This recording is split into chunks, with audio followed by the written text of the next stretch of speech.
And we open in a very dark place. Walking up, Boz, you notice an elderly woman crouched down beside a pile of crumbling stone. You see her picking up these individual pieces and looking like she's trying to stack them up, like she's trying to solve a puzzle. You hear her sobbing. You hear her saying, "Why? Why did you let this happen?" When she puts a few pieces up, they just fall over. You hear them kind of, crack and crumble as they go. And Boz, as you get closer, you notice that you recognize this woman. This is your mother. You recognize her voice. You recognize her face. She's older than you remember. And there's pieces on the ground that you look humanoid in shape. She looks up at you. "Why did you let this happen, son? Why?" And with tears in her eyes, she reaches her hand up towards you. And at that moment, you hear a thud and a crack, and you come to, and you suddenly come awake as you lay in the back of this wagon with your companions. You think to yourself, that was just a dream. Or so you think. The four of you have spent most of the day in this wagon that you have left the city of Cardiff from. It's probably the afternoon now. You've rested, you've slept, you've eaten. Most of your wounds have healed. The sun is out. The wind blows almost sweetly at your back. The ground has steadily gone from flat and hilly to craggy and rocky as you've gotten closer to the Svir Mountains. The four of you, the three of you, have been really just at the mercy of Ryan at this point. There are several guards with you, or what you consider guards. Ryan hasn't said much. He just keeps looking forward towards the mountains. All you do know is that you are expecting a guide. You are expecting someone to come help you to Copperfell. And the one thing that you guys do notice is that perhaps while you slept, you no longer see Thalia. She's nowhere to be found. Her pack is left, but she is not there. None of you remember her leaving. She said nothing to anyone. And you hear Ryan, after a moment, turn around and say, "Well, good morning. All of you certainly seem to need that rest. If you're tired at all, I would recommend going back to sleep. You are going to need all of your strength." How would you respond to that, Scott? Razier would, at this point, after the battle and just being totally obliterated right away, he's just beat. He doesn't even acknowledge it. He's just had enough of Ryan. He's had enough of everything. More than anything, he needs this sleep. He needs this rest, and he has this gash from this captain, this vicious, monstrous being. And he's been tending to it, but it's not getting any better. And he's had Tor a couple times help him out and just trying to clean it. And he's had Boz take a look at it because it's almost seeping bleak. And I can't. Tor, you mind managing this, please? I can't right now.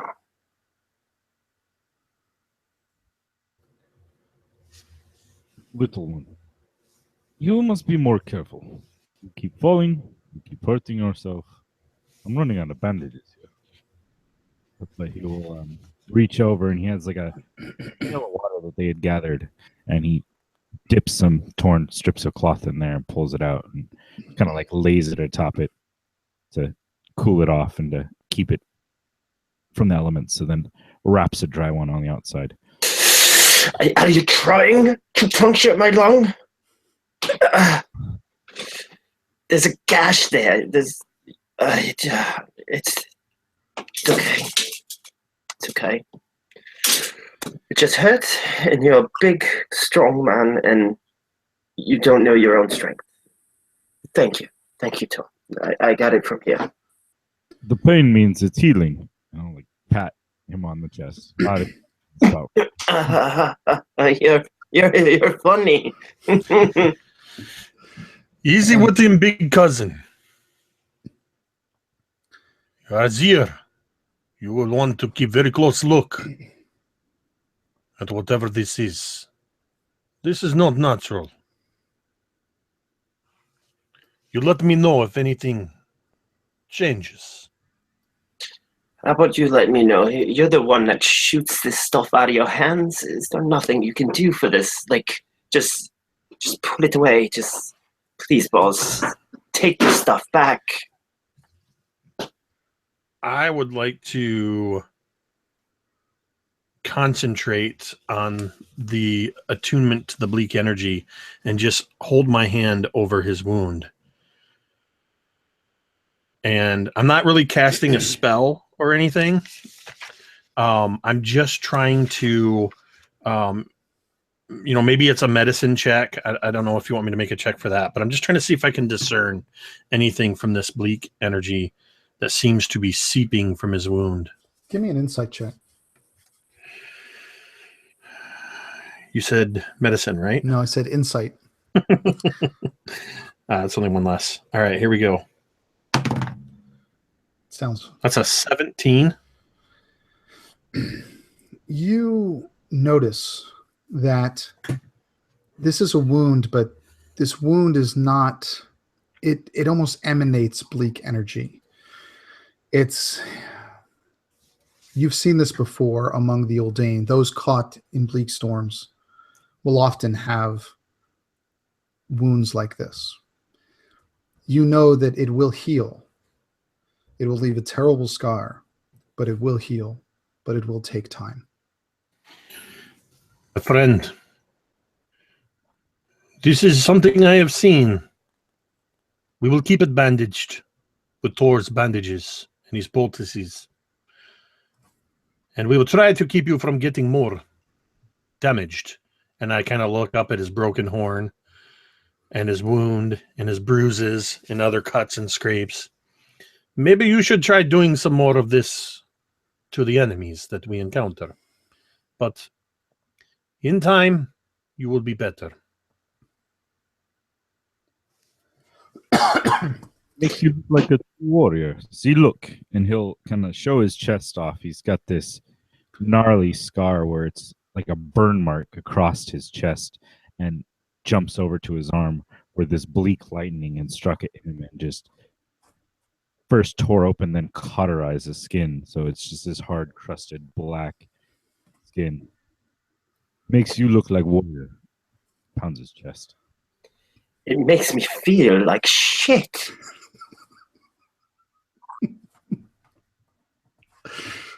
And with that, both of you kind of settle back in to where you are. And Boz, what would be going through your head, waking up suddenly from this dream, seeing your mother, obviously her trying to put the pieces of your father back together? How would that affect Boz? Boz is, excuse me, Boz is trying to repress these feelings within him, to not show them outwardly, and that's why he's kind of distracting himself, or perhaps the others, with the attention to Razir. But if anybody were to look closely at Boz, you would maybe see his eyes darting around, as just to see, like, he's kind of looking for shadows and ghosts, perhaps. He's very troubled by this, remembering his promise to Berg in the tavern to see his mother and talk to her before they left, and realizing that he almost immediately broke that promise, like the broken stones that she was trying to put back together. And as you settle back in as well, you continue on for another hour or two, just upon a winding path, as I said, as you get deeper and deeper into the Svir Mountains, and the path begins to curve back and forth. There's more large boulders and more, craggy type areas without sure footing. But you come upon kind of a plateau, kind of a flat area. It's probably a mile wide. And there, seemingly out of nowhere, you see what looks to be a cemetery. Hundreds of tombstones and statues just in the middle of nowhere, deep within the bleakmost area of the sphere. And as you come closer, you're probably 100 yards away from the beginning of it now. Ryan yells, "Ho! This is where we camp for the night. Our guide will meet us here." And he directs the men with him, his guard, to begin making camp. And he looks back at all of you and says, "Make yourselves useful. We'll be here a little while." Boz turns to Razir, kind of leans in close as they're helping him down off of the wagon, and just kind of leans into him and says, "If you don't punch his lights out soon, I'm going to do it for you." I'm going to have you let you have this one. I'm just not up for it. I swear he was hitting every bump just for me as payback. I'll give him one thing though. He came through. He came through on his end, and he is at least a man of his word. I still want to puncture holes in him, very tiny ones, over and over again. But please just sit me down. And I'll help. I'll help stay with Razir and help him kind of get comfortable, and kind of help set up his and my camp near each other. Yeah, it's just one big fire, a couple little tents set up. It's very makeshift, very, easily as the sun begins to go down behind the mountains, it begins to get a little bit colder. There's a bit of a nip in the air. The wind begins to pick up slightly. You can hear the howling further in the sphere. You can just hear it subtly. You notice, though, that as you've settled in, and Boz, you're going to notice it before anyone. It looks as if one of these statues is moving and moving towards you. It's not running. It's not, coming at speed. It doesn't have any weapons drawn. It just looks like it's walking towards you. This stone statue. And just before the edge of the cemetery, it stops. And he raises his hand, his right hand. And what does he say, Chad?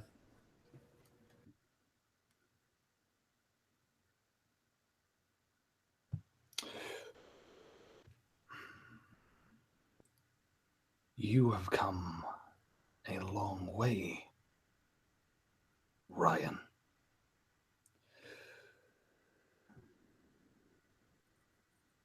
These men, I have been asleep for a very long time. My name is Sentry. I believe you asked for a guide. And Ryan, visibly startled, just stands up, kind of brushes off his clothes, and kind of goes halfway between you and the party. And he looks back at Boz and Tor and Razir and looks at him and said, "Yes, we were waiting for a guide, but who sent you? Do I know you?"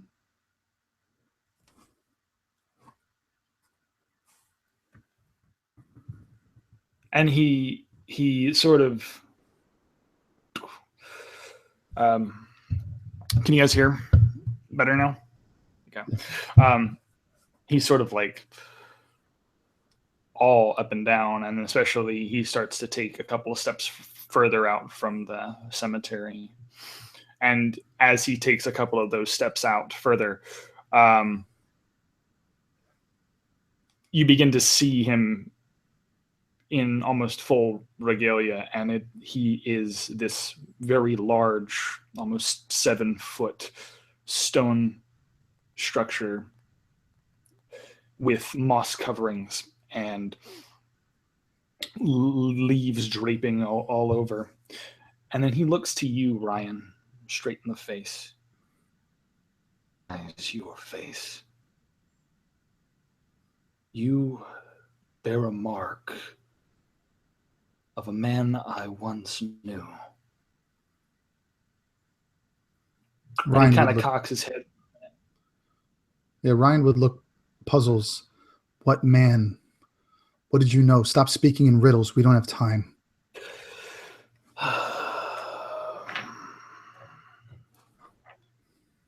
You remind me. You remind me of your grandfather. My grandfather's been dead for 50 years. I have been alive for a century. So, I remember your grandfather. And he like gets down really low to Ryan's level. Guide. Did you not?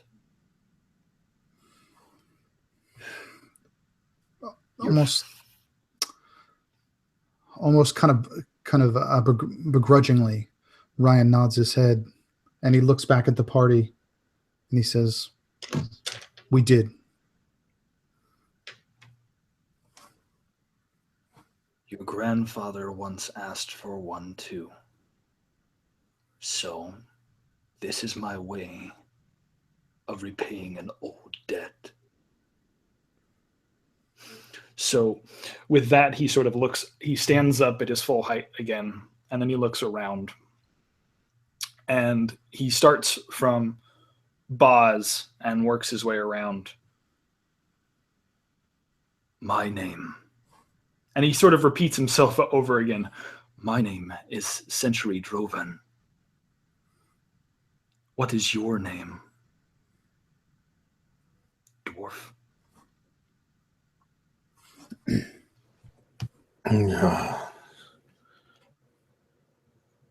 Boz looks reluctant to answer at first. From the moment you showed up, he kind of had his hands at the ready, and you maybe see a little flicker of electrical energy. But as the conversation happens, he doesn't lower his hands, but he simply looks at you and says, I am Bojidor Bogdanovich.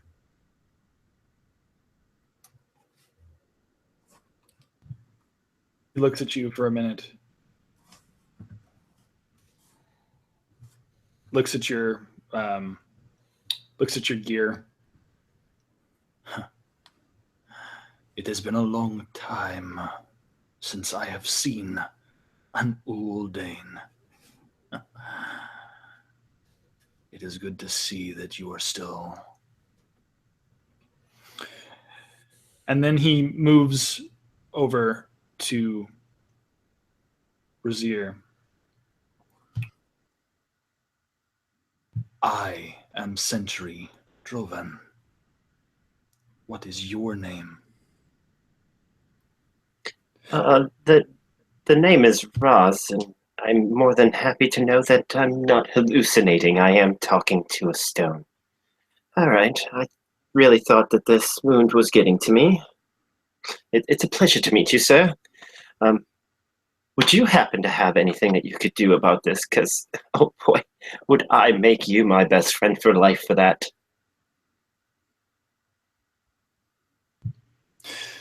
He looks to you and looks at the fact that you're wounded. And he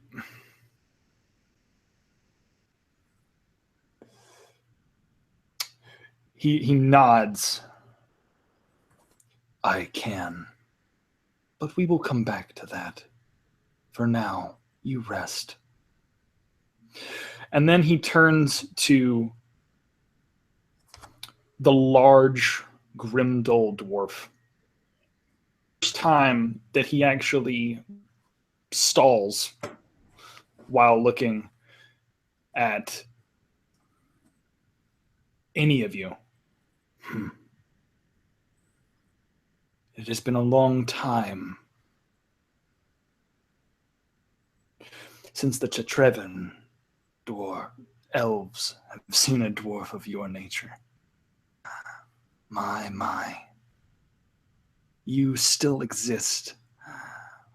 My name is Sentry. What is your name, large one? My name is Vidar Tor. My friends, they just call me Tor, though. There were 4 Vidar. Anyways, it is a pleasure to meet you.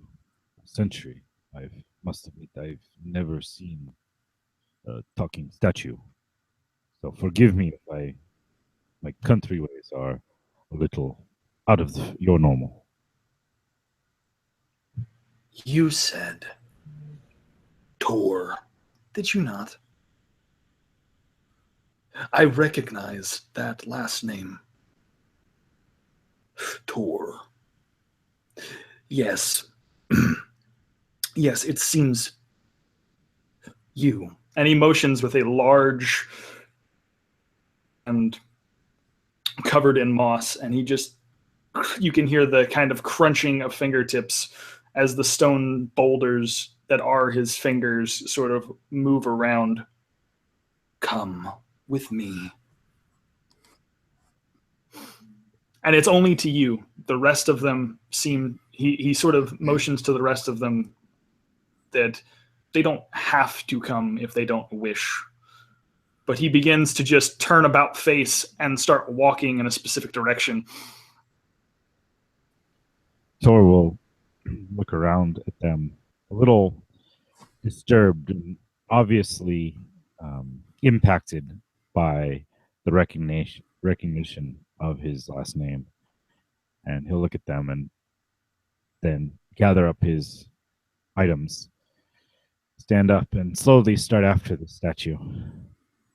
Kind of disturbed and worried and not looking forward to what may be coming. And Sentry takes you over to a large tombstone.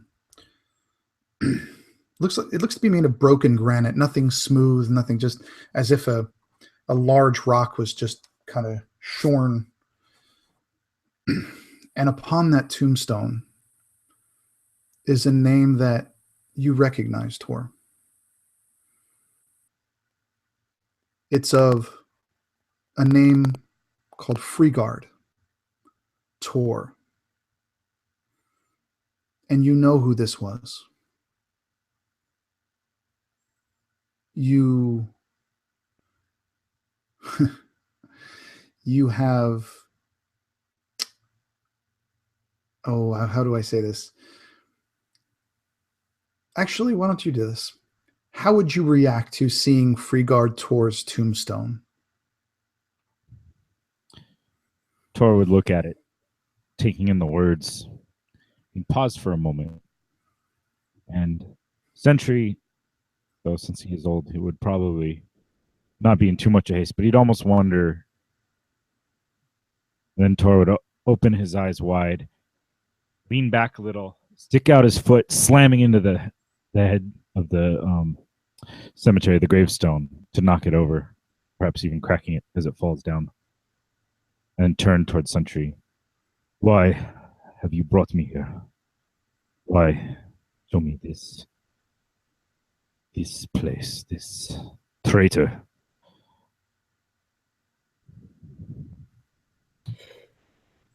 You are. And he's sort of like, he has no emotion. You realize that when he really truly is a stone man, he shows no emotion, no sadness, no anything. He looks at you with this almost exquisite elven face underneath a elven helm.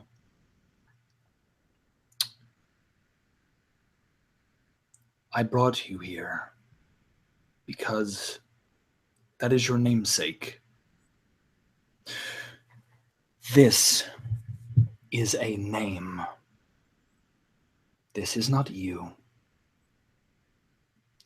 Your lineage is not defined by your name. Do you know the name of this graveyard? At least what it used to be called in my time. I do not travel far, nor ever knew where his body landed. I believe they called him a blood butcher. Is that correct?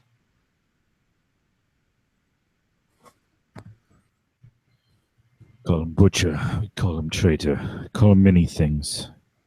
He's a brute. He's used to be the commander of the blood brutes. But no more, thanks to him. Then let me allow you to have a sense of what I believe your people would call peace. The elven word that we used to define this cemetery was hope's last, because this is a place where hopes went to die. So, understand this.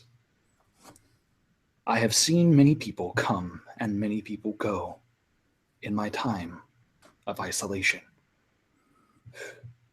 What I will let you know is you have hope. And very quickly, Tor and anyone else who can hear Raz or Baz, I need you to make a history check for me. Tor with advantage. How far away would you say that they were from where we started? Because Raz isn't moving. Probably 30 feet from where you started, but I kind of feel like that Sentry's voice would carry. It'd carry. Okay. Okay. Well, Bill, with that role, you would remember stories of Freeguard Tor. This is a moral lesson, a tale told to children among the Grimdall dwarves. Freeguard Tor was a general back when the Grimdall dwarves were warlike. Their size and strength made them just unparalleled in battle.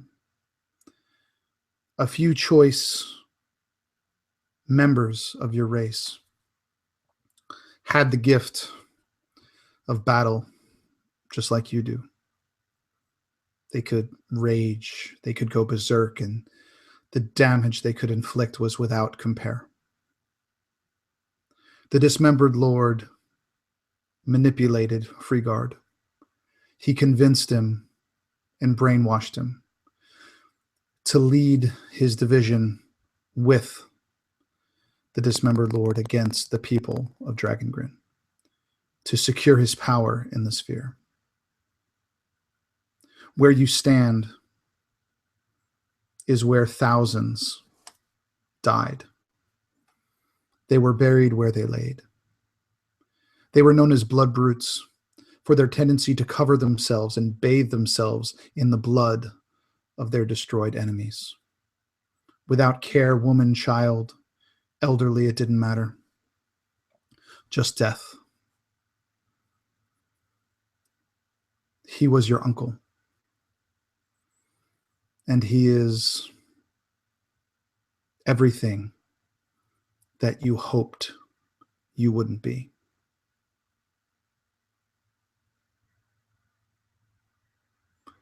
And you can handle that how you want with your companions there. This man, what he did, what he was able to do because of people with my same affliction, he's not good. I ran from it. I still don't know how to survive this. Someday I may snap and everyone close may be hurt. So I left my friends, my family. I hold on to things that try to remind me that I am human. But someday I may not be. And people like him have ruined things for all of us. I do not wish to be used as a killing machine. But I have learned that apparently that is what I am good at. And as soon as you stop talking, he looks at you, and if Stone could smile a little bit, Sentry sort of gives this grin to the camp out a ways, and then he looks back to you. I am the furthest thing from human in this entire area. And I can tell you right now, I have seen humanity. I have seen it flourish, and I have seen it extinguish. You are not just a size or a race or even a bloodline. I noticed how you were treating, and he points toward Roz and he points toward Boz. Those two over there. You do not treat them with malice, with bloodthirstiness, or any sort of tendency that your uncle would have. And he then takes his hand and he shoves it into the soil of the earth, of the ground. And he brings up a handful of soil and he puts it right in front of Tor's face. Remember what I said to you. And remember this day. Because every moment that you think that it will be your last, that you will snap, that you will become something you are not, there is always hope. And he begins to, and as soon as he says that, you begin to see that a small seedling, a small plant, begins to sort of grow out of that fertile soil that he picked up from your uncle's grave. You are not your father's blood. The stone endures. And he sort of like hands that seedling off into the hands of you and begins to hold back his same sense of just the utilitarian locked arms down sort of sentry actions of a tome heart again. Tor would take the seedling and hold that in one hand, staring at it, and just kind of subconsciously, his hand reaches down into this pouch on his side, reaches in, and starts feeling at whatever's inside, kind of nodding his head. Still not 100% convinced, but probably feeling a little bit better about things. Still trying to figure out his place with this whole affliction as he sees it. And then after a few moments, he will turn and, still carrying your seedling, kind of delicately, he'll start walking back towards the camp, slowly, somberly. And seeing this, what would Roz be thinking or seeing here or feeling? What, just hearing this and seeing Tor, what would he have to say?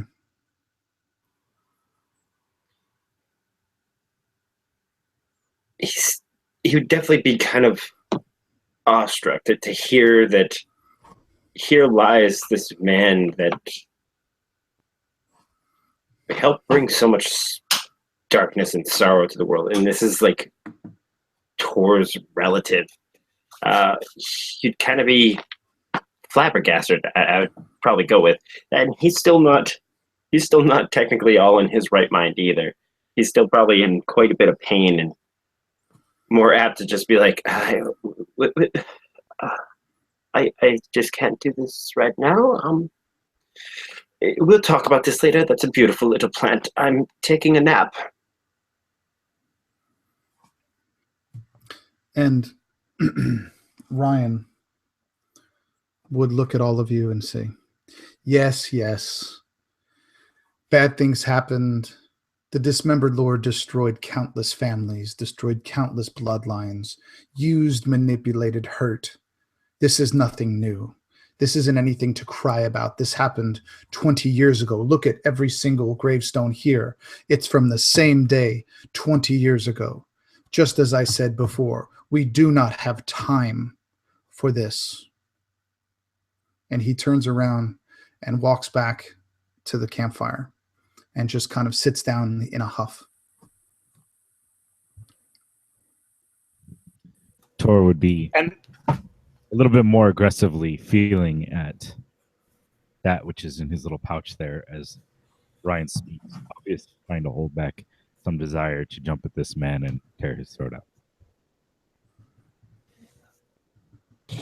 Upon that, like, you see that Sentry is following right behind you, and he leans his head toward Tor and says, is he as abrasive as the stone as I am? Or is that just me? I haven't had much experience with humanity in a long time, but even I wouldn't be that callous. I think he may be worse, my stone friend. Much. Tor, you are fingering that bag again, and it aggravates the piss out of me. And you see, like, right now, he has his hand around his back, and you know that sword that he got, that gold sword, is back there. And he just kind of like has his hand on it. And what is in the bloody bag? Just, please, the suspense is killing me. Though I'd hesitate to show you just to piss you off, horny one. Oh, you've between fucknuts over here who just is aching to have his head bashed in on one of these rocks around here. Trust me, I've been pissed off. All right, I show.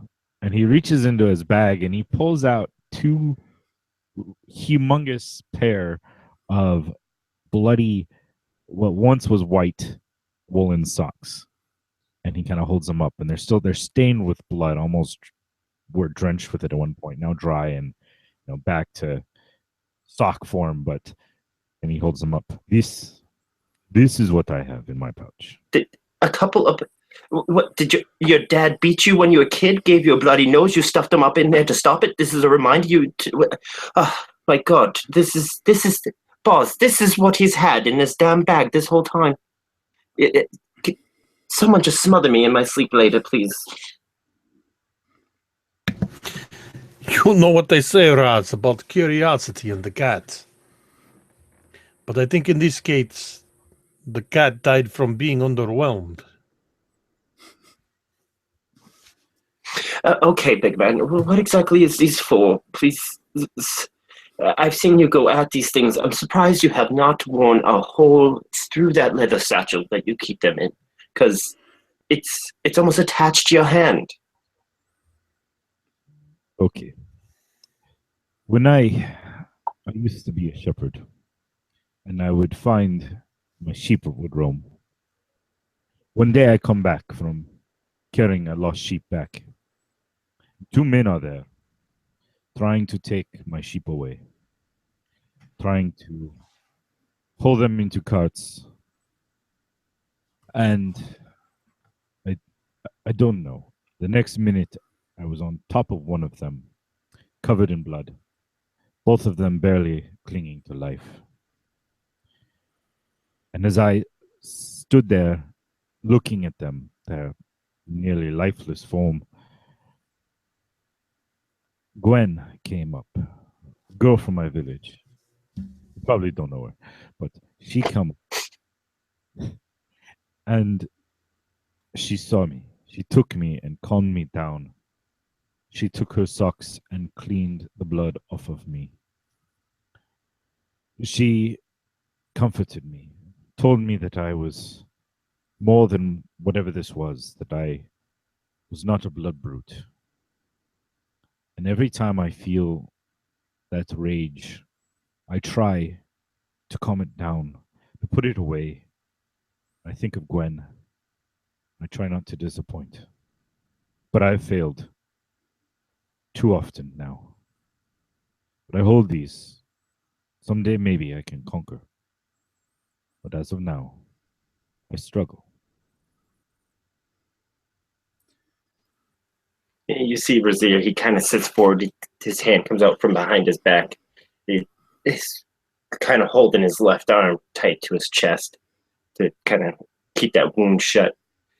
So this whole time, it's been a coping mechanism, is what you're saying? Fair enough. You have your bad jokes. I have my socks. Hey, my jokes are funny when I'm not dying from them. Bill, take a point of inspiration for that. That was awesome, dude. So with that, go ahead, boss. I was just going to say, while those two are kind of having their exchange, I think Boz would try to kind of nonchalantly as he could, kind of move closer to Sentry and kind of get close enough to where he's looking him at first, kind of giving him the like looking at him, but trying not to look at him. Like he keeps turning his head, looking at him, and then looking at something in the distance. And then finally he just ends up staring at the stonework. And where Boz was apprehensive at first at the approach of Sentry, he recognizes Sentry for what he is and is even more so impressed by the stonework. And perhaps even, I don't know, would he recognize in particular the work of the scrolling up Chitrevan elves? No. Tome hearts are created on one island, in one place here in Dragongrin, far away from where we are now. You would have heard of tome hearts. You would have seen them in the past, but none that looked like him. He's definitely not local. I imagine Boz looking at him, appreciating the work. Kind of, maybe this is the first time he's ever seen a tome heart up close. And it starts off, like I said, he's kind of casually, surreptitiously checking him out. And then he's just like a kid almost, where he's literally, and as a dwarf, he's probably coming up at most to your waist, I imagine, Chad. So he's kind of looking up and maybe reaching up and kind of along the side, maybe, or checking, the joints in particular. I think the knee being the closest. And just kind of like looking, and finally he just kind of steps back and he looks up at you and he says, I think you and I are going to be friends, whether you want it or not. Well, that's good, as opposed to otherwise, because I'd much rather have friendships than violence. I would not like to see what a dwarf crushing looks like.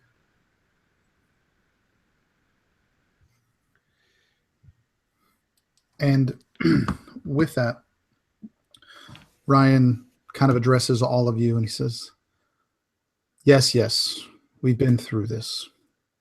You are the guide. You are guiding all of us. I'm assuming that you know the way. Where are we headed? Where are you taking us? And he sort of cocks his head and he looks at you, Ryan. I was right. You are much more of an ass than your father and your grandfather. And then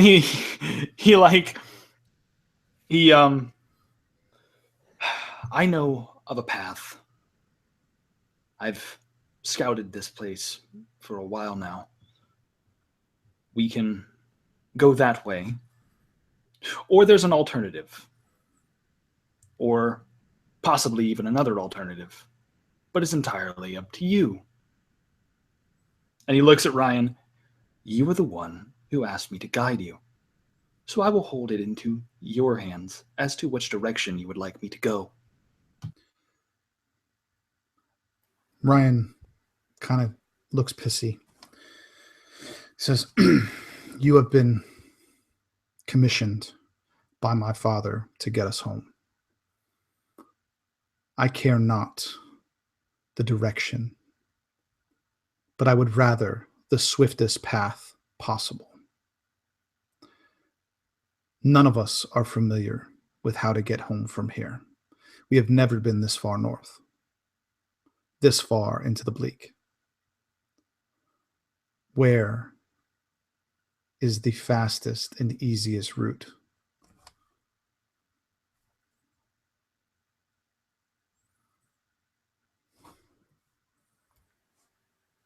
I prefer one that doesn't have so many bumps, you'd hear from the background.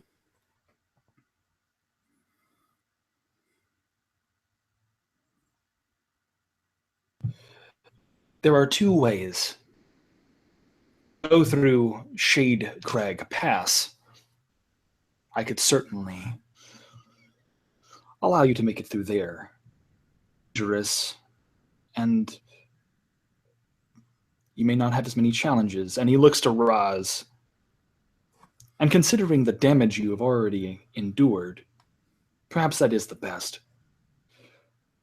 And Ryan stops you right there. He says, I don't need, however. If that's the easiest way, we don't need the other option. That is, we will go. Take us through the pass. We will sleep tonight. At dawn, we leave for the past. Is that clear? And he sort of pauses And he looks at you, just stone-faced, not aggressive, not angry. You have no idea what his emotions are on the inside.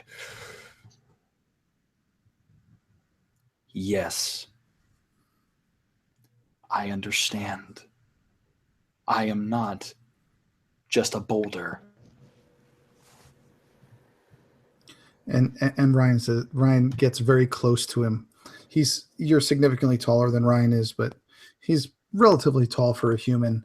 And he gets right up to your face and he says, "Good. See you in the morning." And he turns around and just goes over by the fire and just kind of beds down for the night. In the morning, I will have to see about if he needs any help removing that stick from his ass. Either that, or we'll wake up in the morning and he's just going to be a pile of mush because a mountain set on him. And as you're all talking, it's like if the mountain could chuckle, you'd see this sort of we will see how well he sleeps tonight. And he like begins to sort of make a century circle around the campsite. But the footfalls are probably the most annoying thing about tonight. So as you are all going to sleep, he's not going to sleep. He is just continually making his rounds, but he makes the most noise as he walks over past Ryan every time.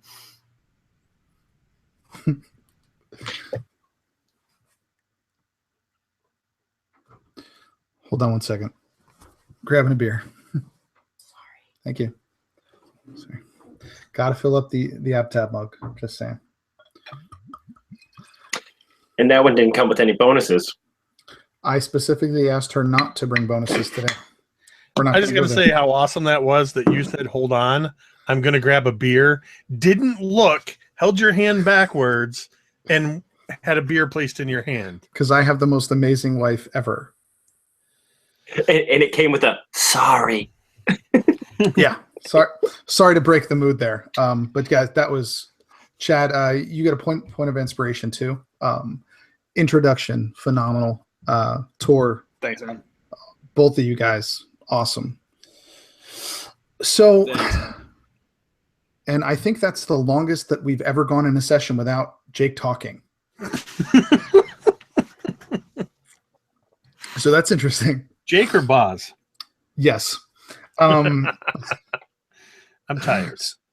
It's fine. So, I would assume that everybody would kind of bed down, for the night. And as you wake, you notice that the sky has become cloudy and kind of overcast. That wind that had picked up at night has continued to kick up a little bit. The guards have packed the wagon. And in the distance, kind of to the southwest, all of you see storm clouds coming in. And over a few minutes, all of you recognize that they are coming towards you and coming closer. And just as you recognize this, Ryan turns to all of you and says, "We must make haste. We have to get through the pass before this storm hits. We must be off." And he looks directly at Sentry and says, "Lead the way, Boulder." Oh, great. Thank you, Captain Obvious, for stating the Captain Obvious. This rain is not going to help this wound. And my big giant stone friend, don't worry about the jackass. Lead the way, lead the way. And you hear an audible crack in Sentry's neck as he says this to him. "Oh, I will not be the one that is rolling back down this hill by the end of the day if you keep that up." Ryan completely ignores you and he hears you, but he doesn't even acknowledge it. He just sits on the wagon that is drawn by a single horse and just continues to go. And The path begins to wind and get steeper. There are larger boulders on each side now, almost forming like little alcoves as you go. It's at some points the path is just big enough for this cart to make it through. And as you're traveling further and further and higher, it begins to get colder and colder. And all of you, especially, I know Jake and Scott know this, you begin to get that smell of snow, that cold, kind of bitter, like you know it's about to snow. And suddenly thunder rolls in, and you see lightning crash. The storm has reached you. It's snow, it's rain, it's sleet. It's almost like the weather doesn't know what it wants to do. It wants to throw everything at you. The path begins to get slick. The rocks begin to slide. And at the steeper parts, all of you are having to push the cart from behind in order to make it up. How would Sentry react, or what would Sentry say to this? To the weather change? Yeah, would he say anything to the group? Would he... Yeah, I imagine that Sentry would be like... he would look to all of them and just say, like, do not let the weather impact your motivations.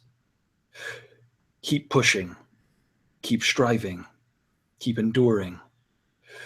If I've learned anything from my elven maker, it was that long toil and striving to make things for the betterment of the world is the right thing to do. So do not give up,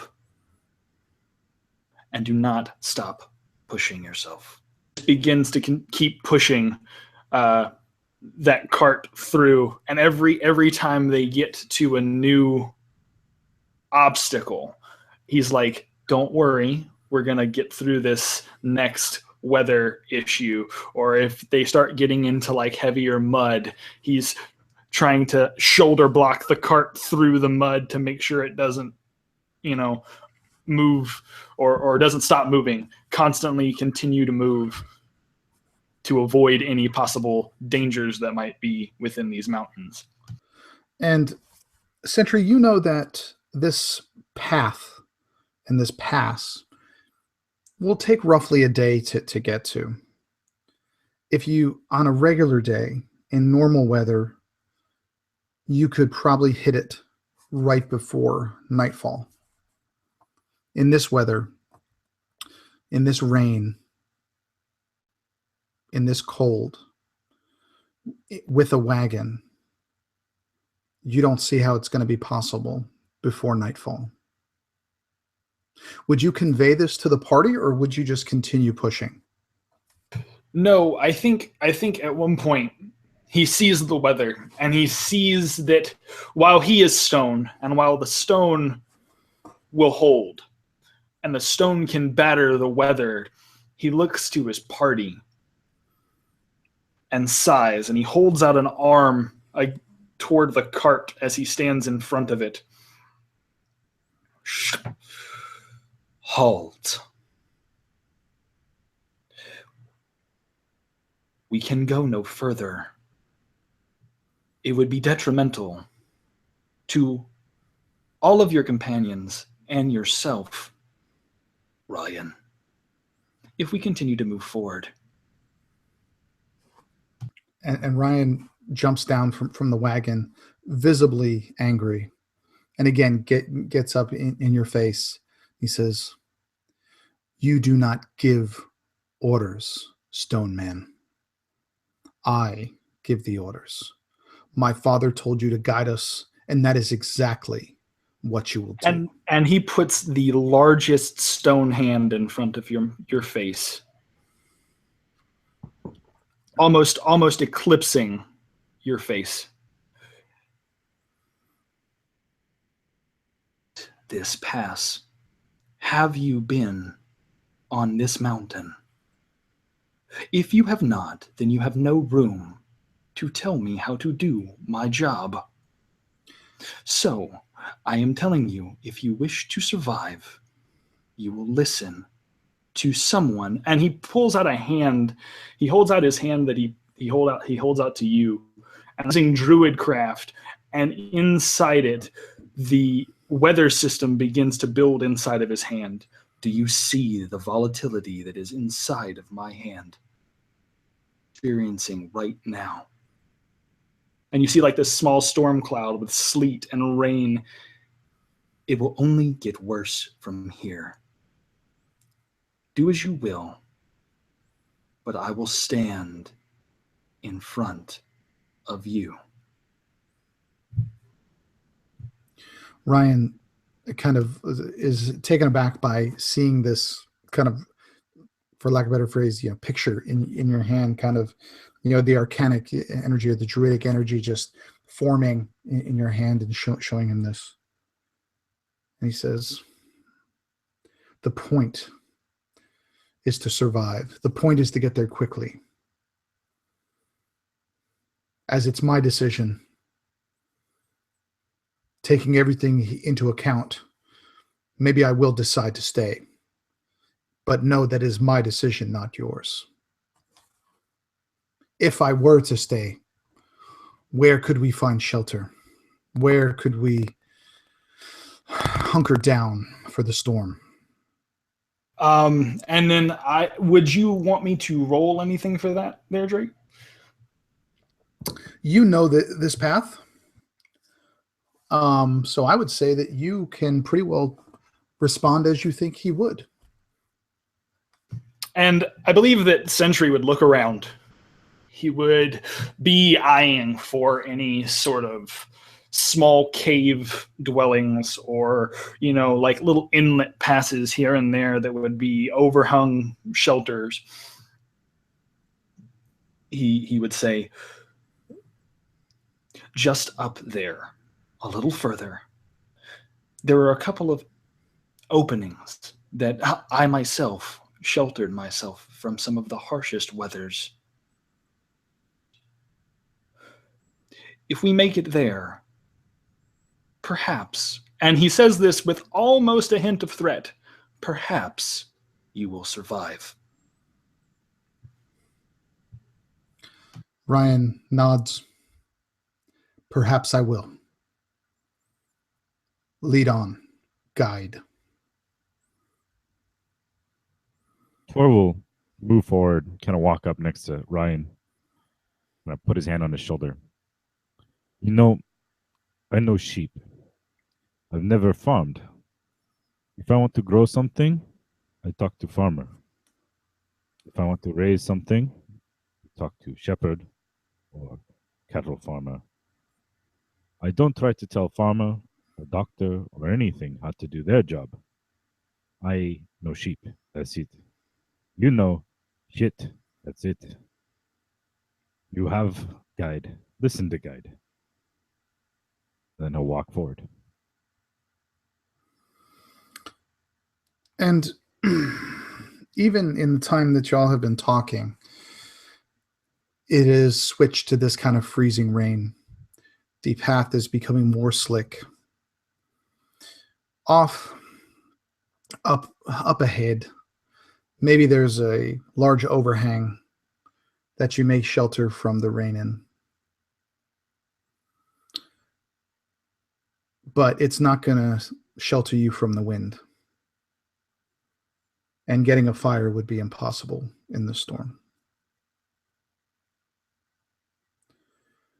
And it just seems to be getting worse and worse and worse, to the point where now the wagon is beginning to slip backwards, and that the dirt and the rocks are loose, and it's almost like the mud is sliding down. Very soon, if this continues, parts of this mountain will fall to gravity, and it will slide back.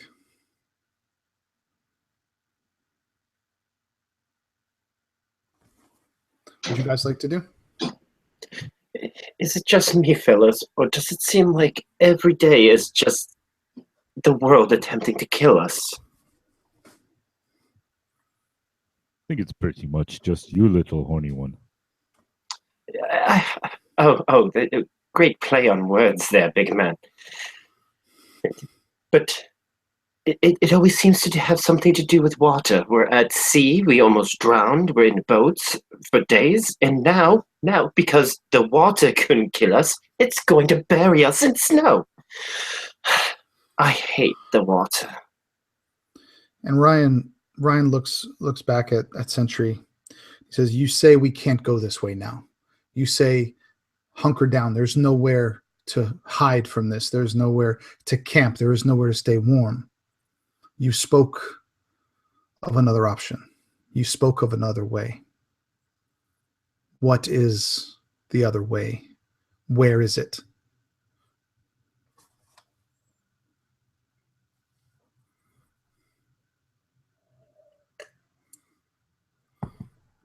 He's speaking to Sentry.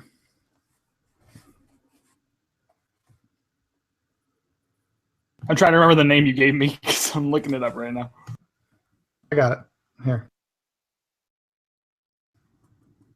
I'm typing it out now in chat.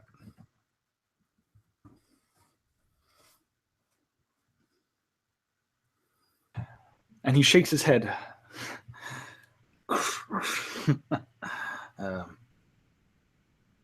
Are you sure? It is much more dangerous. But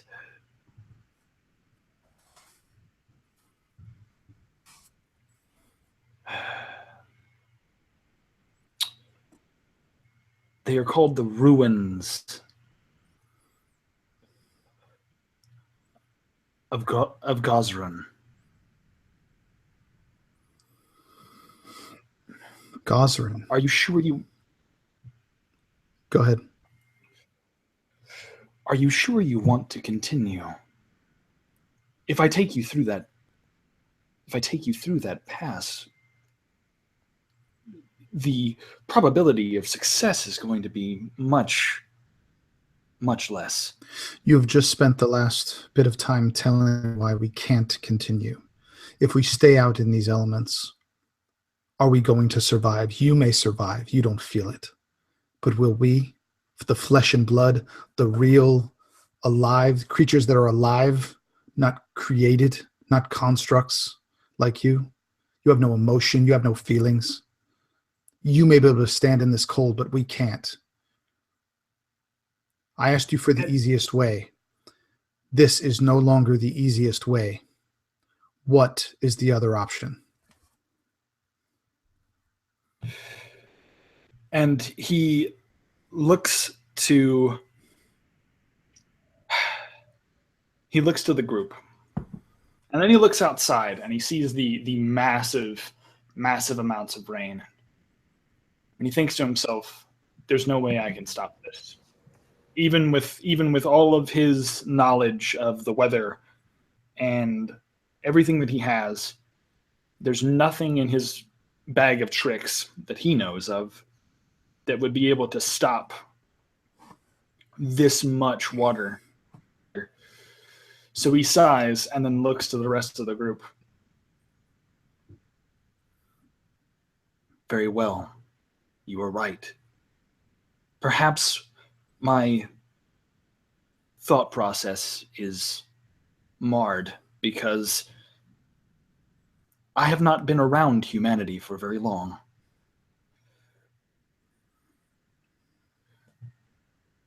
Gosrin will be the way we get in. Have you been there? And have you been there?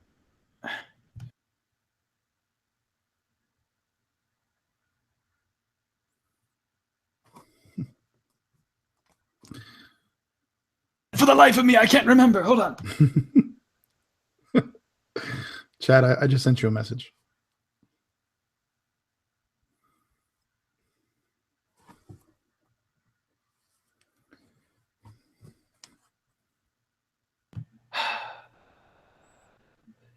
No, I have never been, but I have heard stories before. There are tales and rumors, but you are asking a guide to go into unexpected territory. If I take you there, the odds of probability of us succeeding will... Are you sure you wish to continue with this? And he looks to you and then looks to the others.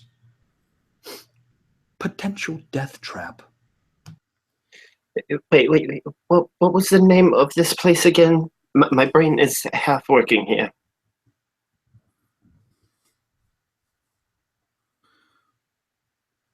The ruins of Gosrin. Oh, jeez. And like I put in a chat, Drake, what does Raz know with a 12 history check to remember like any songs or like tales of this being a bard? You don't remember specifics of it with that roll. You do know that Gosrin was a, for lack of a better phrase, ancient city, far beyond the Lightfall and like that. It was an Uldane dwarf stronghold. Do I know how it fell? I think that would probably be a little bit more pertinent. Countless wars have been fought among the sphere. It did not fall to the dismembered lord. It was ancient when he took power. But you do remember some songs that had to do with the dwarves who created it and the power that they said lied within. Now, Jake just rolled a 21 for history. Jake, you remember that Gosrin held within it a temple where it was said that the Uldane could go to delay their transformation to stone, where you could almost double your life if you drank from a spring within that temple. These are fairy tales to you, though, nothing that you ever believed. You know that your people the Uldane dwarves slowly turn to stone throughout their lives. They don't die, they just slowly turn to stone, become statues. This is the one place that could extend life for your people. But it was destroyed 100 years ago. You've never been there, but it is definitely important, and every Uldane child hears of it. I don't understand why it is that we are continuing to argue over where we should be going in this weather. I have had enough of this. I have had enough of you, pointing up at Ryan. I've had enough of this, pointing up at the weather. We must go to the ruins of Gosrin. And he looks at Sentry. I know this is not the option that you would have chosen. The odds be damned. I feel that even though this place is steeped in legend and little more than fairy tales arose from it, if it is an Uldane place, perhaps I can be of assistance to get us through it. But we must first get through this muck and mire and get out of this weather.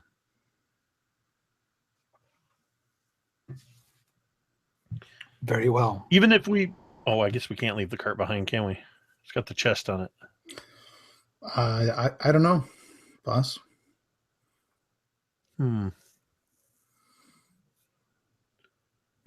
I think he'd kind of size the cart up and kind of size up Tor and Sentry.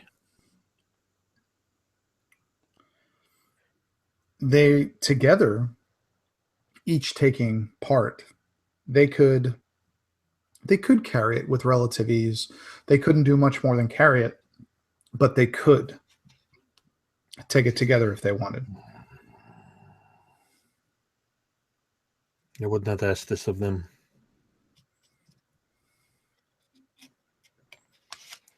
Well, you are right, Boz. We do have to get out of this incessant snow. It's freezing me to the core.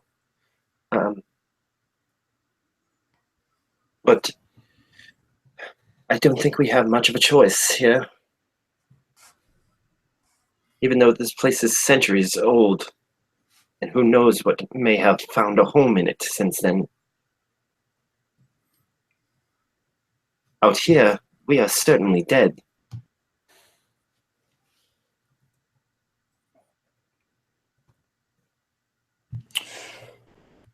Drake, how do you want to proceed with this? Because I'll work some magic if possible. How do I want to proceed? I'm just back. I'm just back enjoying the show, bro. Y'all figure out how you want to proceed. And Sentry sort of looks at the cart, and is it stuck in the weather? Like, is it stuck or is it still movable? Can we get it back through the pass if I tried? It would be significantly easier to get it down. It's just about impossible to move it forward. There's just no way you're getting it through the storm. But getting it down, yeah, you could do that. You could put it down, and you know that there is another path back ways, probably an hour walk. The path is going to fork, and you know that the ruins of Gosrin are in that other direction, and most of it is going to be downhill. But Jake, one thing I didn't tell you, the one thing that you do know as well, is it is rumored that the ruins of Gosrin will take you to the sphere below.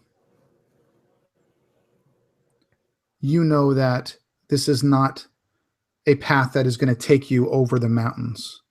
This is not just going to take you under the mountains. This is going to take you through that temple, through those ruins, to almost a completely different world, into the sphere below.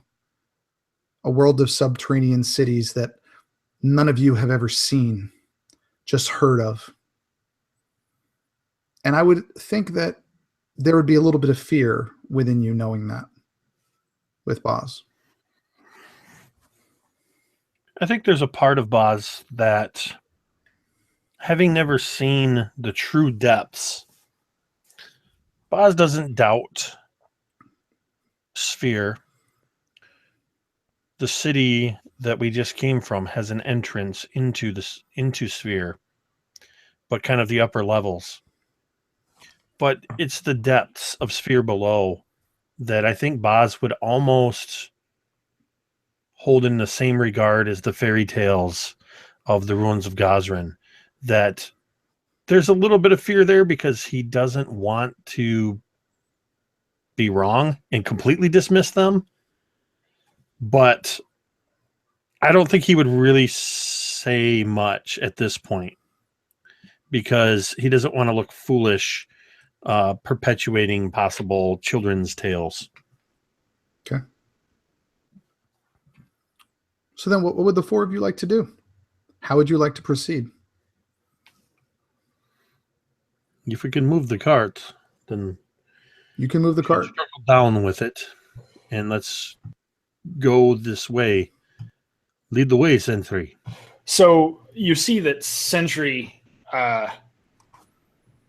begins to sort of, I imagine there's probably horses leading this cart, and he grabs a hold of the cart, and he even grabs, I want to say that he even attempts to grab a hold of Ryan in the sense of like, hop on the cart, little boy.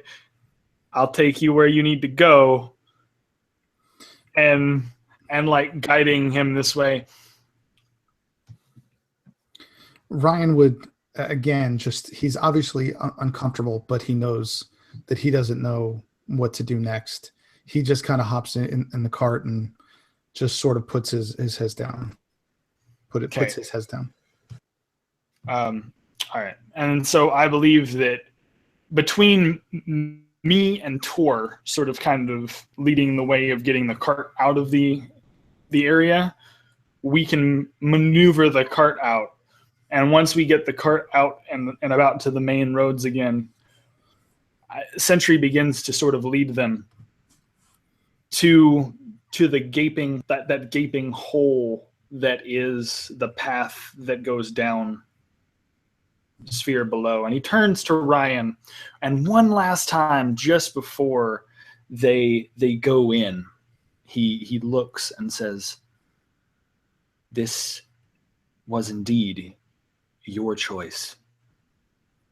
At the end of the day, regardless of what happens, know that whatever befalls these three, conscience."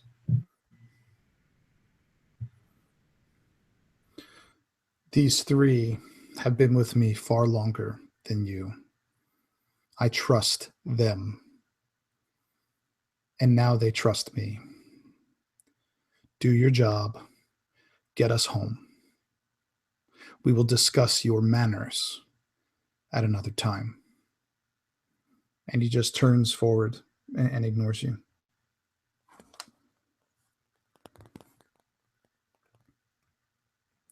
And as you get the cart going and you go down the path, again, the storm just getting worse and the wind blowing harder and it getting colder, and just that rain on your body just leaching out the warmth from all of you. Even Tor, so large, and Boz, used to this weather, it's still cold. You are all visibly shivering as you take the few-hour trek down this path. As you come around a ridge with a large stone there, you stop. Because on the wind, you hear a very odd sound. You hear laughing, kind of high-pitched, maniacal laughing. It sounds like cheering. It sounds like a party. It sounds like somebody is celebrating something. And it sounds like it's coming from right over the next ridge. And as you continue on this path, and it gets even harder and harder to push this wagon,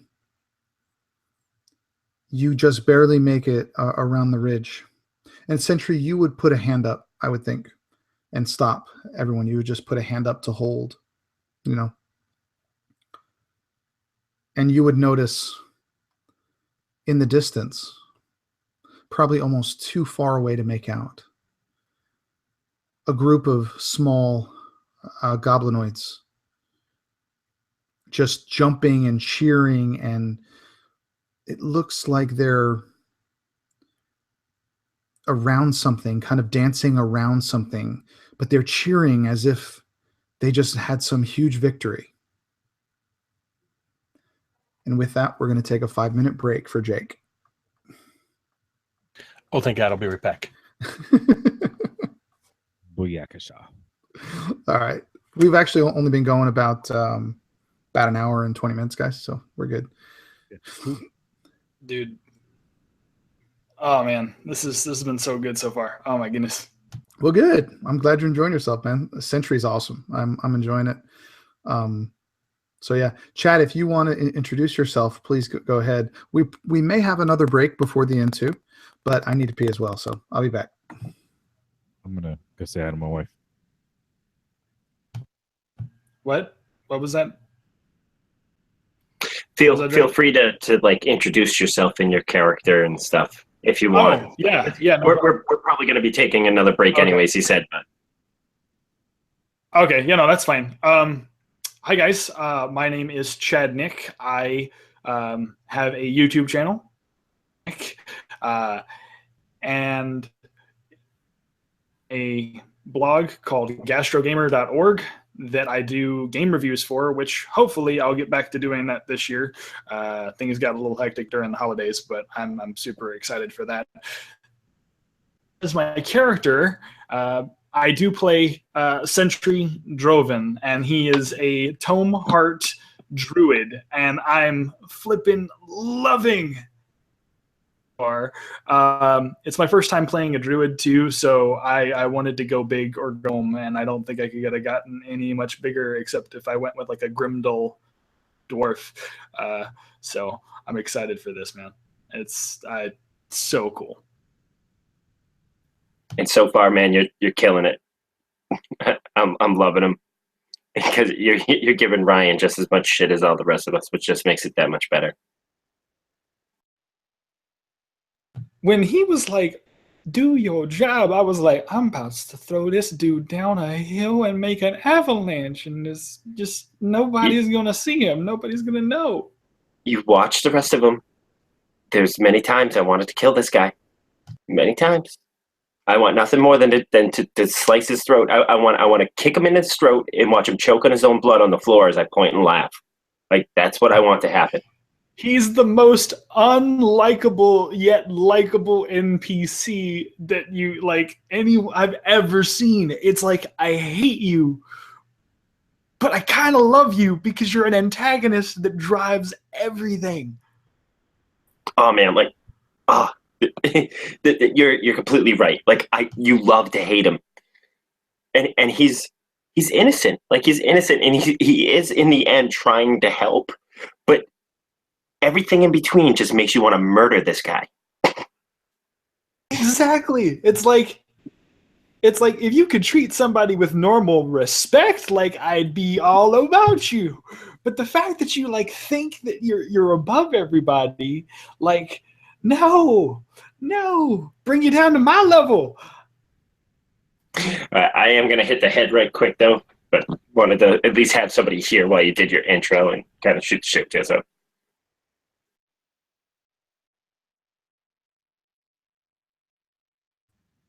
Yeah, there was a point in that whole first scene too, where what the heck? There was a point where I was like, oh man, I could use this thing, or I could use this spell, or I could use something, and then I thought about it, and I was like,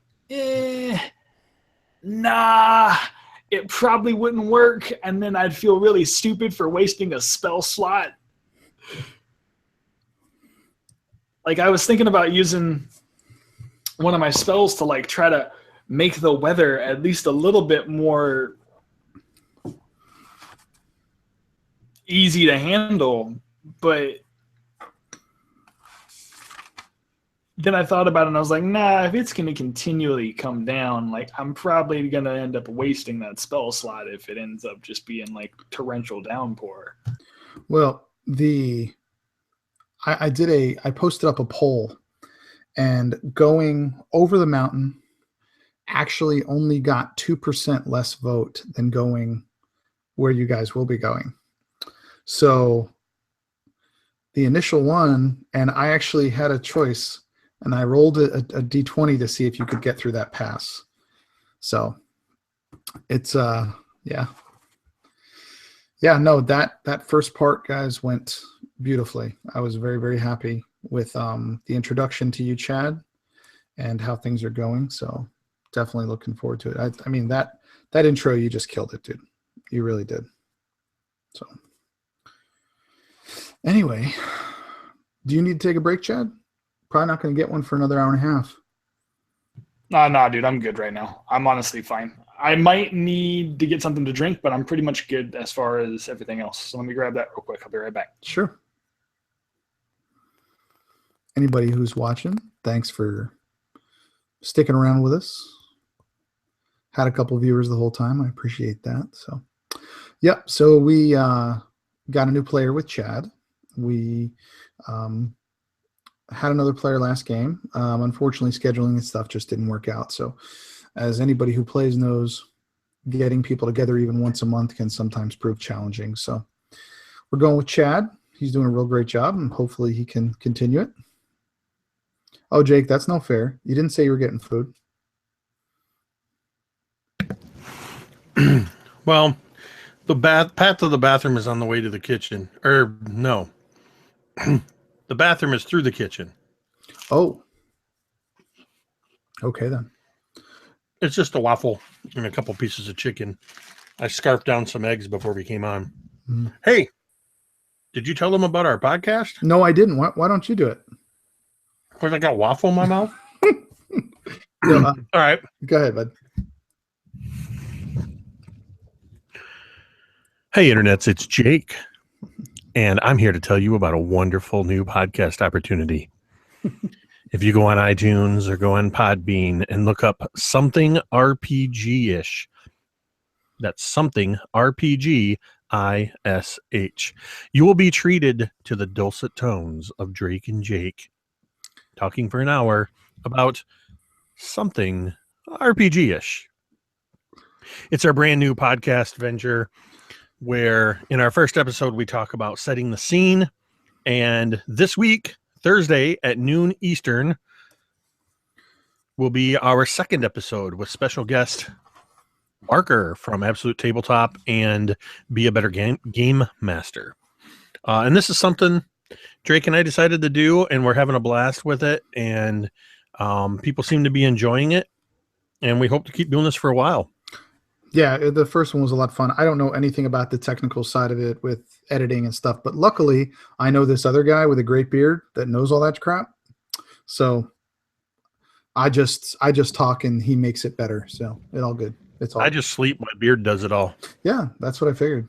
So, but hey, dude, it's getting there, man. I mean, I'm getting all fuzzy. I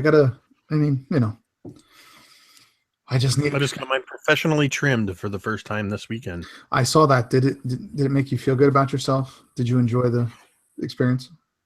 I enjoyed it. Well, good. Maybe you'll continue to see him. But anyway. You sound jealous, Drake. I am jealous of the beard, but I'll get there. Don't you worry about it. Oh, you sounded jealous of my relationship with my barber. Listen, we're not involved romantically yet. I'm not allowed to be jealous, okay? Yet. Oh, I'm sorry. Wait till I come down to Texas. Did I say that out loud? No. Where is Bill? The one day that he could make it. Be sure to invite us all to the wedding, guys. Well, Jake can obviously marry us. I mean, he's a minister. So can't Bill. Yeah, so can Bill. That'd be more appropriate. So can my wife. I want to gaze lovingly into your eyes. Which would be really awkward if my wife did it. I was going to say, yeah, that's a whole different level of awkward. Actually, given my life, that probably wouldn't be that awkward. But anyway. Ow. So, are we all back and ready? Yeah, apparently I missed something, though, because I sit down and hear Soak and Bill and my wife. Just go with it, Bill. Next time, don't take so darn long on your break. Oh, fault. Drake, the DM supervisor. Yep. Mm-hmm. We'll just dock your pay there. Hear that whip cracking. Mm-hmm. Just wait. So, where did we leave off? You guys saw a little band of goblins, correct? They were around something. Yeah, they were cheering. They were having it was basically like a big old goblin dance party. There's probably 10 of them or a dozen of them just dancing around. You're too far away to see the specifics of it, but you just know that they're cheering and just jovially excited and just kind of jumping and dancing. And underneath them, you can make out two figures, but you're too far away to see what they are. You haven't brought the wagon around. Sentry is the only one who can see them right now. What would you do?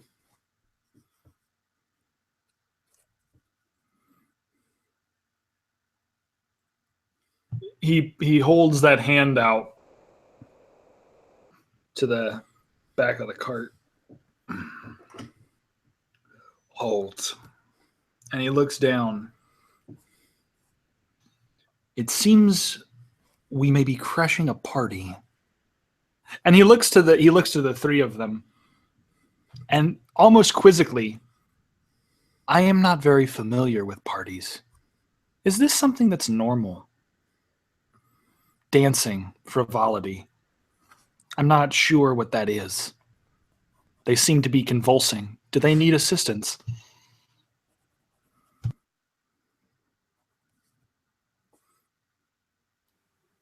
Oh, great stone one.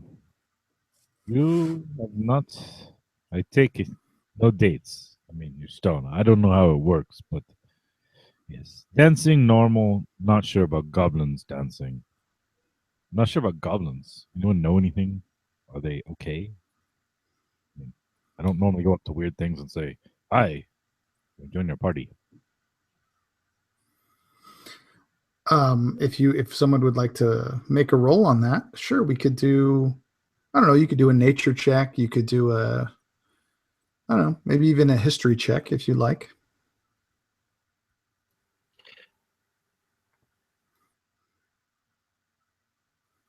Anyone? Okay. Okay, Jake, roll. Tor or Razir, are either of you guys going to go?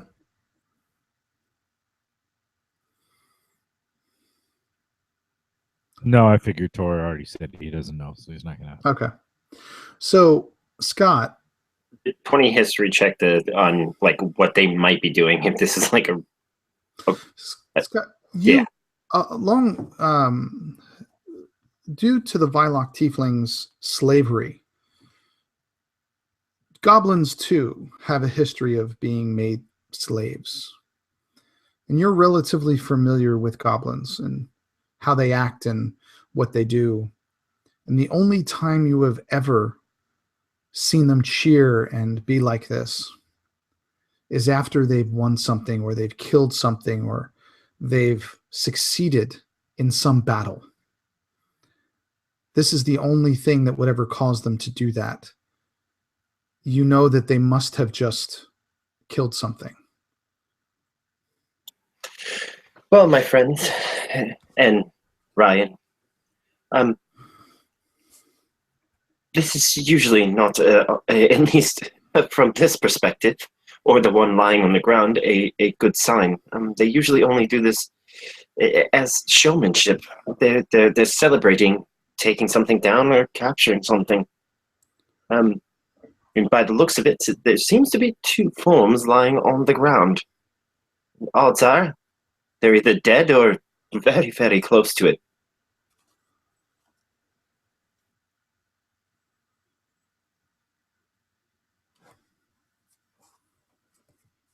Would anybody respond to Razir?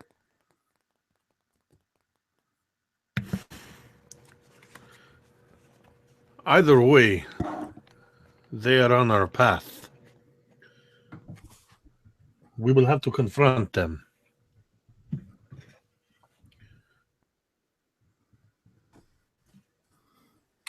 Well, anyone have any ideas? I can't exactly say that I'm going to be barreling down this snowy hill in order to confront them. And you see that he kind of like tucks his left arm in tight again. But oh, don't worry, I'll be more than happy to support you from back here. And Ryan looks over to all of you and to Sentry, and he says, do we need to get past those vermin? Are we trying to get over there? And he points beyond the goblins. Once again, Ryan, you absolutely have no idea what you're talking about. Please let the adults talk for a moment. I don't care who you're talking to. You, cripple. That's all good and fine. Once again, you don't know what you're talking about. Let the adults talk. He completely ignores you. And as always. He goes over to Sentry and he says, I'm asking our guide. And he shoots a glare over at you. Do we need to get beyond those vermin? And I imagine that we were just over this ridge and probably the fork that we need to get to is just past this, I imagine, correct? Based on what you've said. You've actually already taken the fork and stayed on this path for a little while. It's just coming dusk. You can just make out that there's something over there. But you do know that where you need to go is beyond them just a little ways. Unfortunately, they are a bypass. We will need to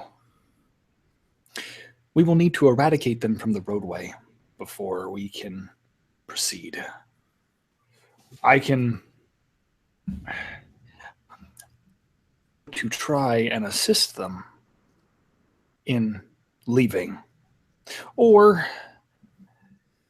I could, I don't know. He thinks for a minute. What's the appropriate word for flush them out? And Ryan would say, yes, you, Stone Man. You take these 3 men, and he points to the 3 guards that have been with the wagon. They're fully decked out, each with a sword, and all of them wearing chainmail. They've been hired to protect all of you. So take them, remove the obstacle.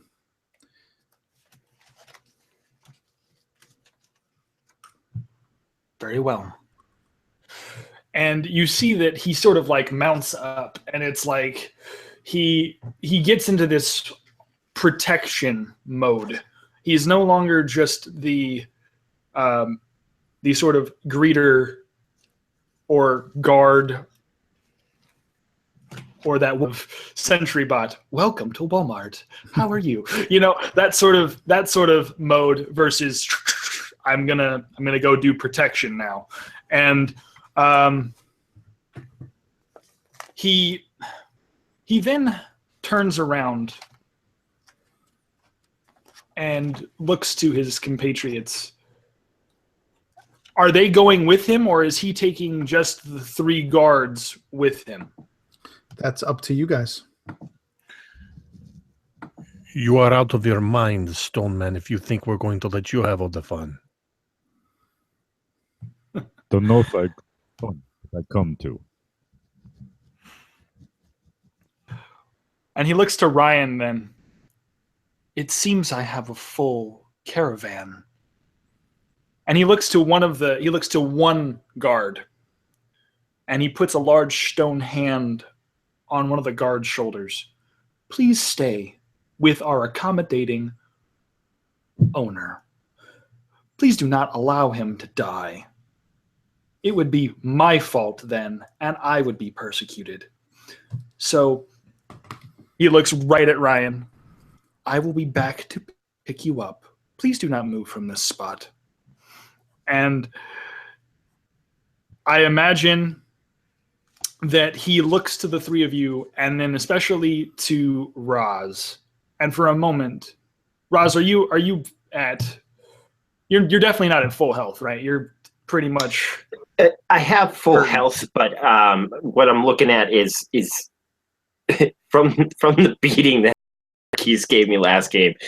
He has this nasty gash that's kind of like down from his shoulder, like shoulder blade kind of down his chest, and it's slowly like leaking, like it's infested with bleak energy.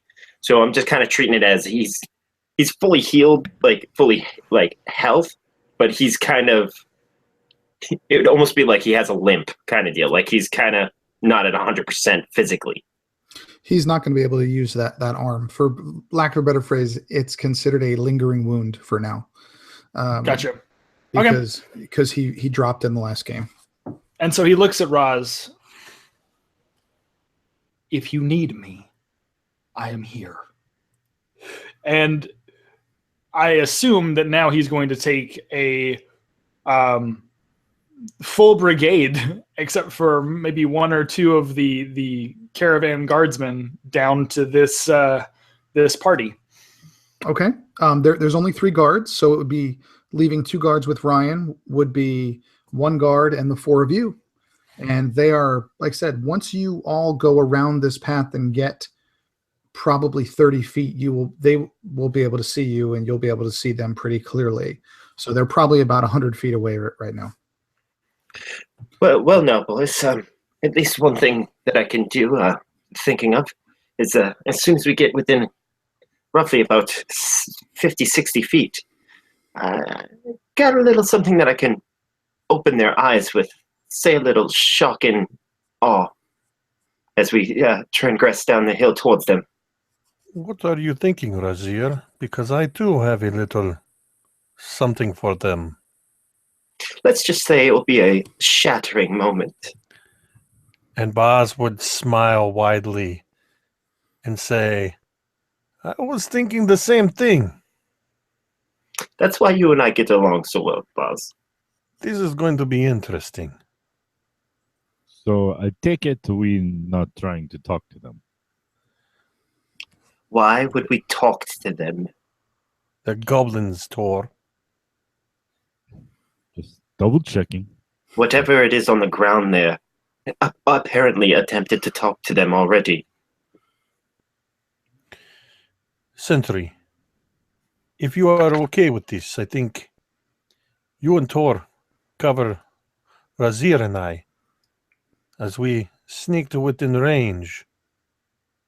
We hit them with our spell at the same time, and then you come in.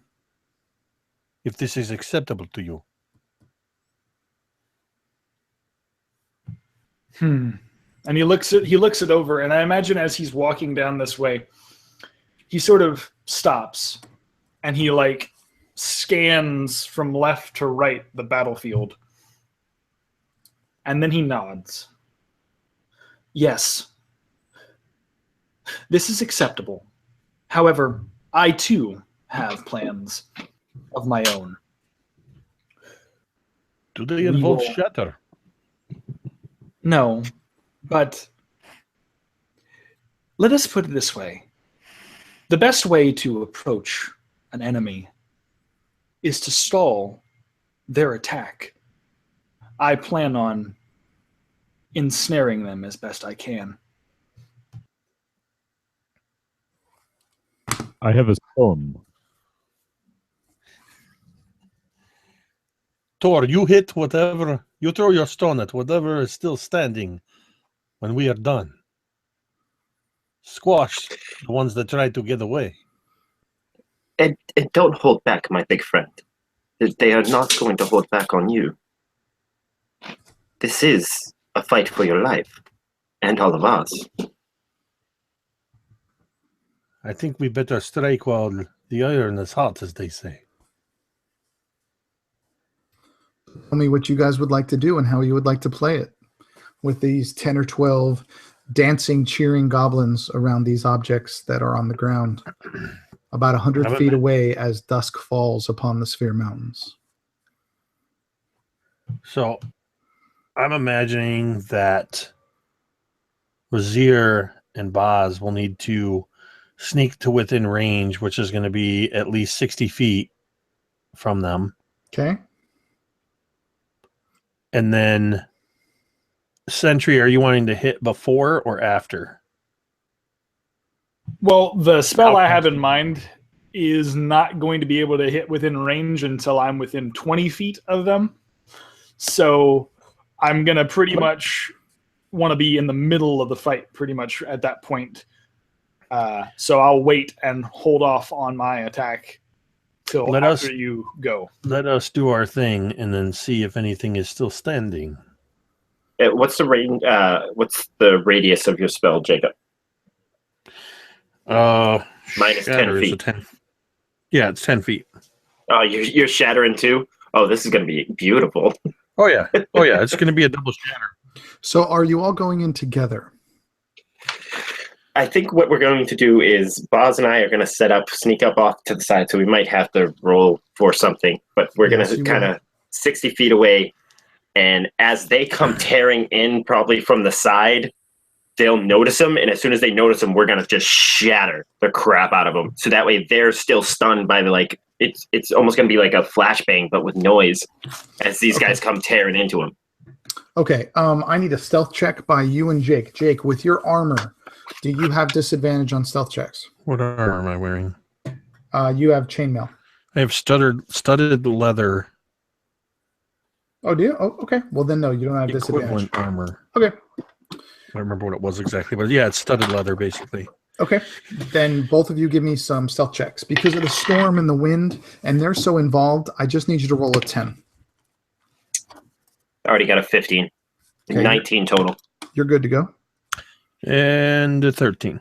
Okay, then you guys can successfully sneak within 60 feet of this group, away from Tor and Sentry. And once we get within range, I kind of imagine that we're kind of splitting a little bit to either side of the road, Okay. and that we would kind of set this up, if you'll allow it, and if this makes sense to you as well, Scott. Since we both know our spell has a 10-foot radius, if we kind of set it up so that our spells overlap only a little bit, Okay. and maybe make that, I don't know how you want to do that, if it's going to be a 20-foot radius or 15 because we're overlapping. I'd say 15. Within 15. And then your goblins are going to have to make 2, because of our 2 spells, are going to have to make con saves. Okay. What's the DC for you, Jake? For me is 12. Same for me. Okay. And okay, the first, I'm just going to roll in sets. The first 6 make the save for you, Jake. The second 6 fail. They rolled an 8 for Razir. So Razir, yours hits. Boz, yours, they make the save. so mine is going to be half damage. Okay. And once you guys roll damage, I want you to narrate what this looks like.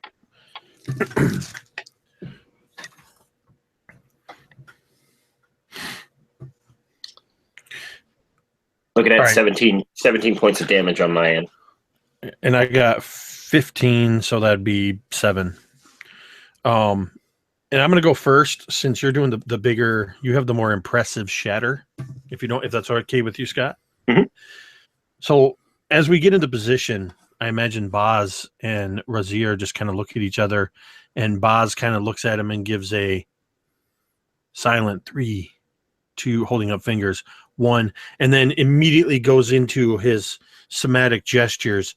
And you hear, as he does this, you hear Rosebit, and he's still new to this form of spell, as it's cast from drawing on the bleak energy. And I imagine he just kind of stumbles it a little bit with his tongue, where it should be Rosebits. He forgets to roll his R and maybe says like Rosebits, like Harry Potter saying Daganilly. And it doesn't quite hit with the full impact that it should have. But there's almost like in the midst of the goblins, slightly off center, is as if thunder without lightning erupted at that very spot. Just with the and then immediately followed by Razir would watch him count down, holding that arm tight. And he gets to 3, and he knows that his spells are a little bit faster to cast, where he's generating a sound. So as he gets his arm movement in, as he says these words, Razir takes that golden sword that he now has in his hands, and he just slides it down the buckles of the studded leather that he has. And Boz can't hear it because he's casting his own spell, but if anyone around, it sounds almost like shattering glass as he scrapes this down the buckles, like glass just hitting the floor and tumbling everywhere. And you see right next to Boz's, about 10 feet away, just almost like the light shifts and it starts to congeal almost into like this, and explodes outwards of this shattering sound of thunder. Cacophonous, violent explosion. And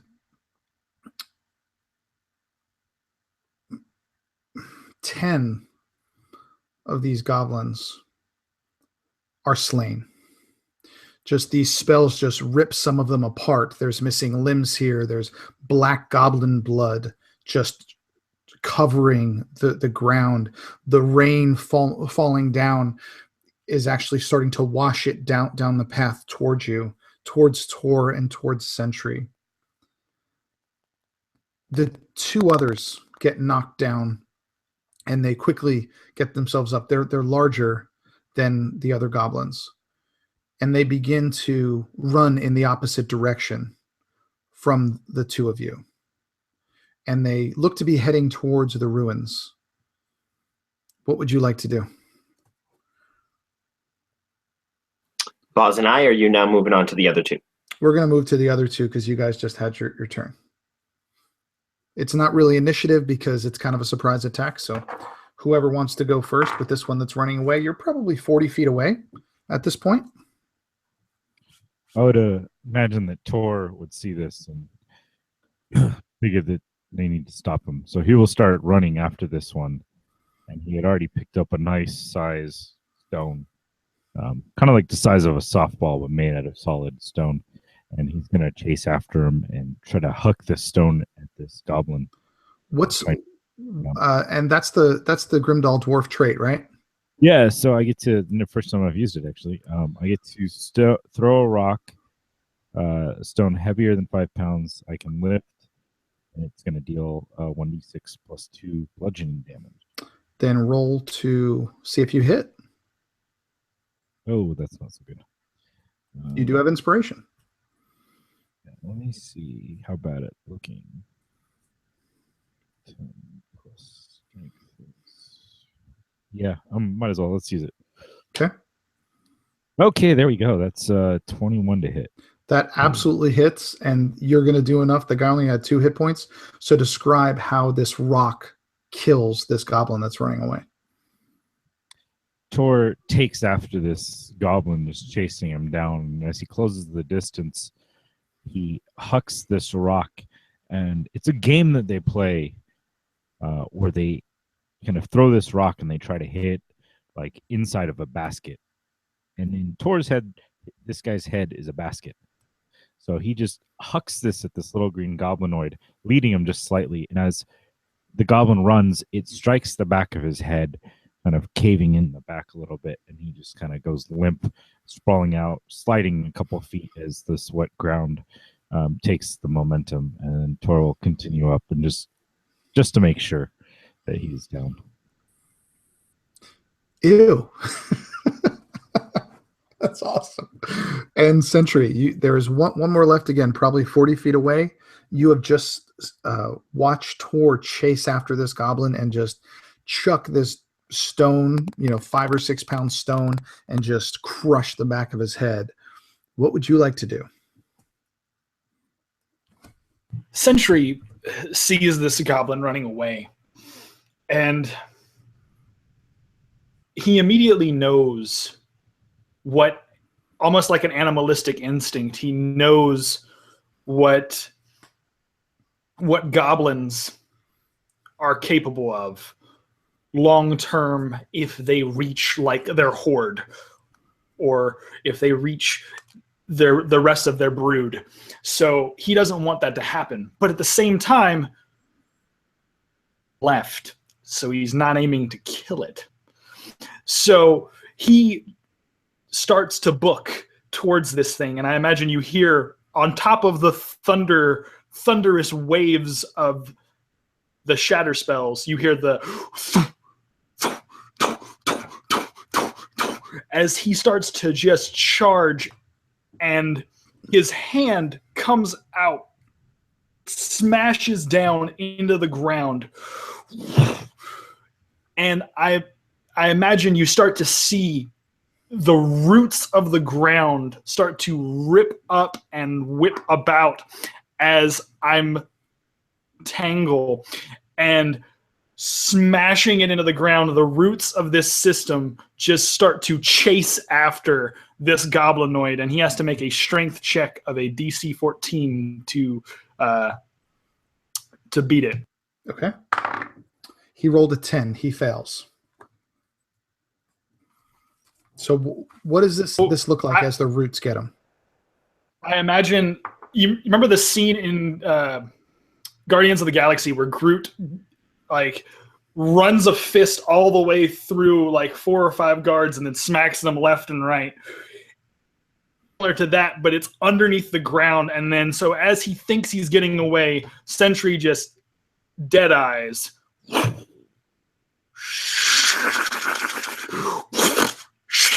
Wraps him up and slams him into the ground. And if he's still alive, Sentry begins to just walk forwards. And as he's walking, the roots continue to sort of draw back up into his arm. And he gets dead on in front of this goblin, which I imagine is like clinging to life and sort of trying to rip himself away. He's definitely hurt, but he is still alive, and you have entangle. You cast entangle, correct? Yeah. Yes. So that it didn't do any damage to him; it just stopped him. So his feet are, the roots are entangled around his feet, and he is not going anywhere. And you can absolutely catch up to him as he in that time frame. So he is, for lack of a better phrase, your prisoner. As you get up to him, he's too hurt and too messed up to be going anywhere. I pull the root system up completely, and I just sort of dangle him there by his feet. And look to Boz and Tor and Raz to all sort of come out. What should we do with this one? How dark is it right now, Drake? Like I said, it's just dusk. It is overcast. It is raining. It is storming. So you can see things, but you probably only have another 30 minutes of light before it's completely black. So as he's suspended this goblin, the light is starting to get dimmer. It's raining, snowing, sleeting. Boz just walks up, and I imagine the goblin is hanging so his upside down face is even with Boz, and he just says, Zvedlo, and an orb of light. Actually, he reaches down and picks up a rock and then says, Zvedlo, and the rock just goes poof. And as he holds it in his hand, he shines this light right in this goblin's face so that it can't really see him, interrogation style. Where were you running to, goblin?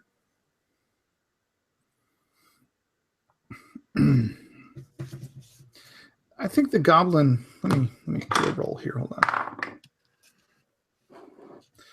Give me an intimidation check. Intimidation is +1. Boz is a teddy bear. That's a 9. He looks at you, and he's scared, and he looks around, but he just kind of and just spits in your face.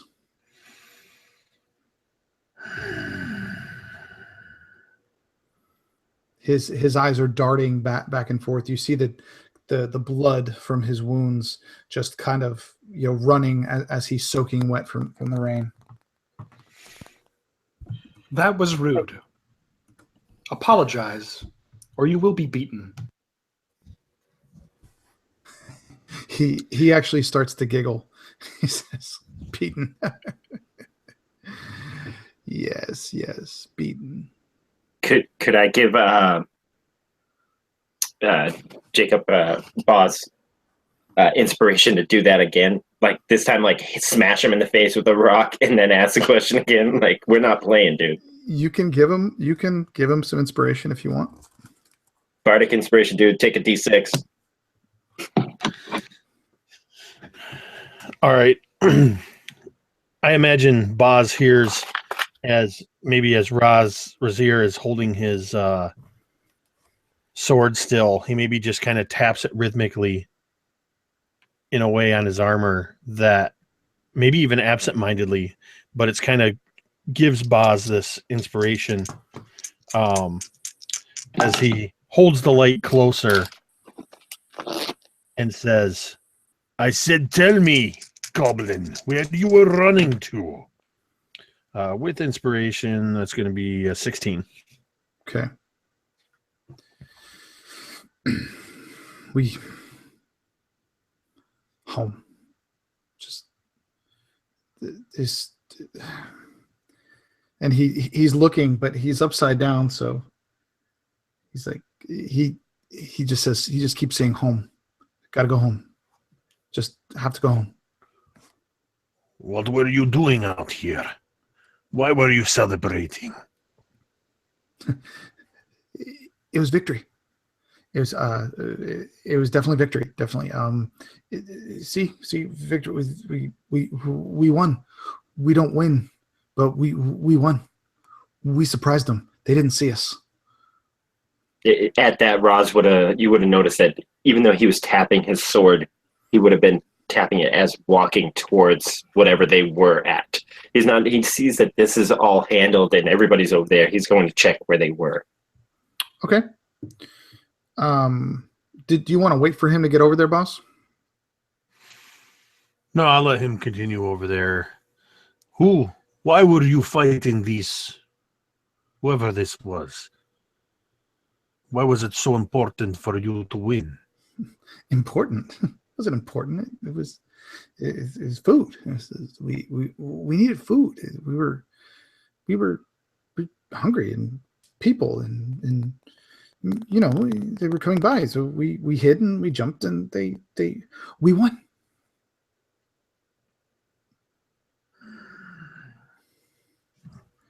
And Razir, as you get closer, this shatter happened amongst whatever was on the ground, and you see now that as you flip the bodies over and move the goblins out of the way that have been killed, you find two elderly humans, very elderly, probably late 80s, just decrepit, wrinkled, and they have been beaten to death with blood. There were no swords used. There was no arrows. They were beaten.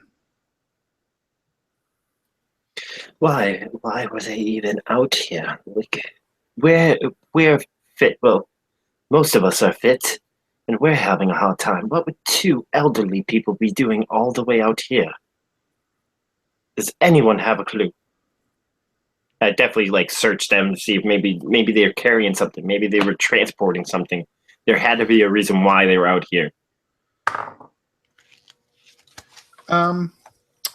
You find 8 gold pieces. You find 2 flasks, 2 small flasks containing some red liquid. And you find a small, just black ring on the woman's hand. It looks to be her wedding ring. And on the man, you see almost the exact same ring, except it's white. It looks to be made out of some stone, maybe marble or something. But they're identical, except for their color. And each has it on their left ring finger.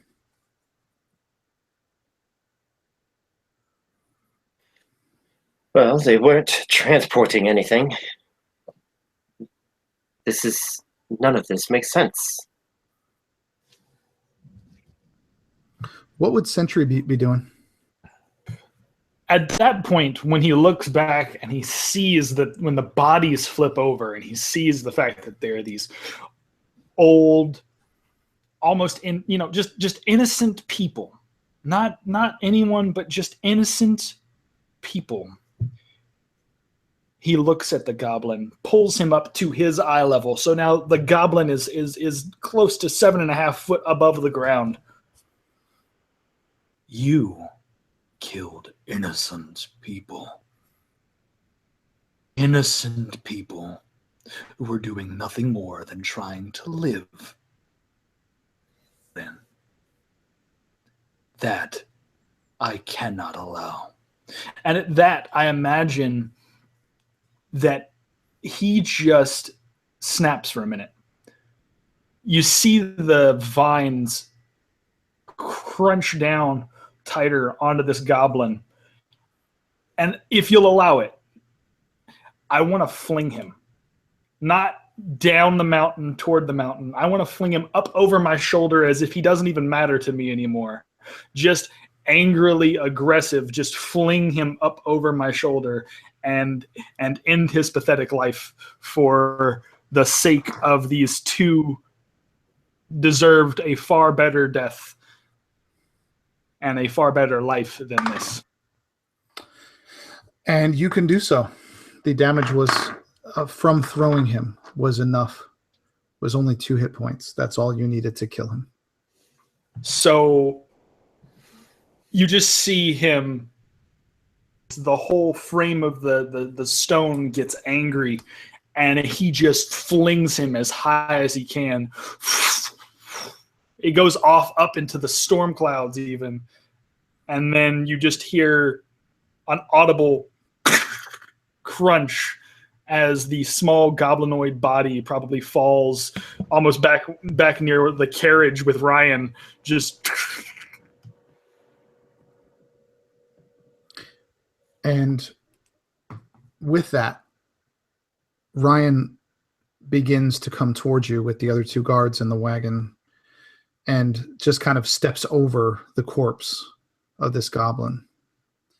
And he nods very approvingly to all of you. He says, "Well done, my friends," looking at the 3 of you.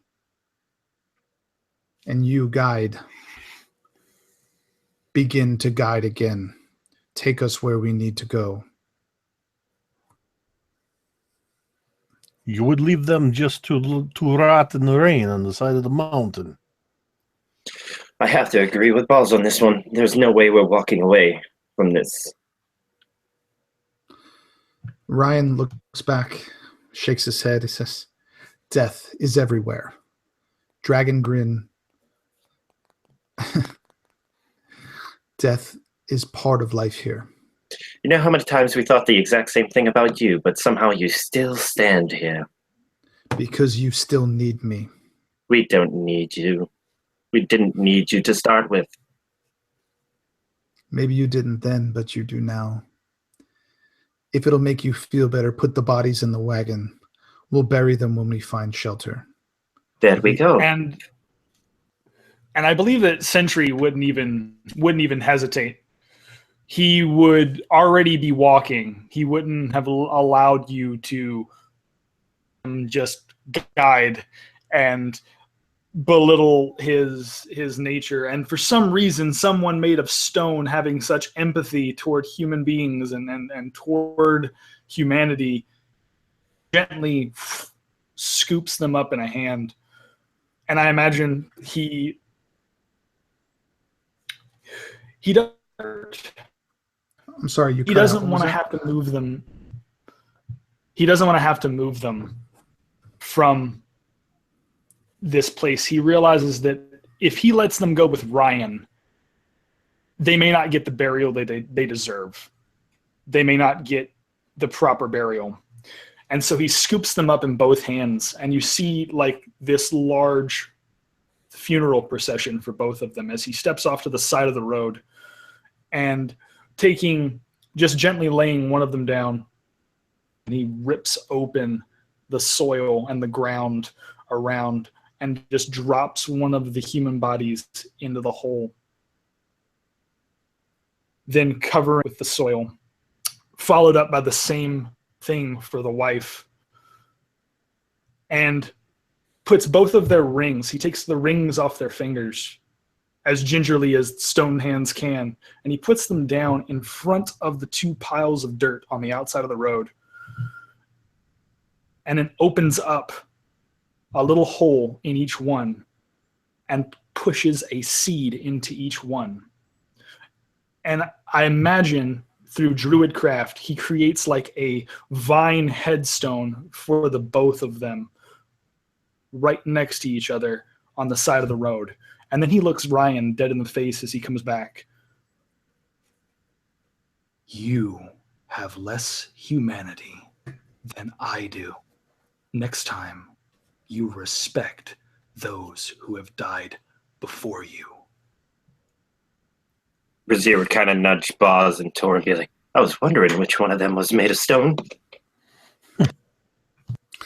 Chad, you get another point of inspiration, dude. That was beautiful. Absolutely beautiful.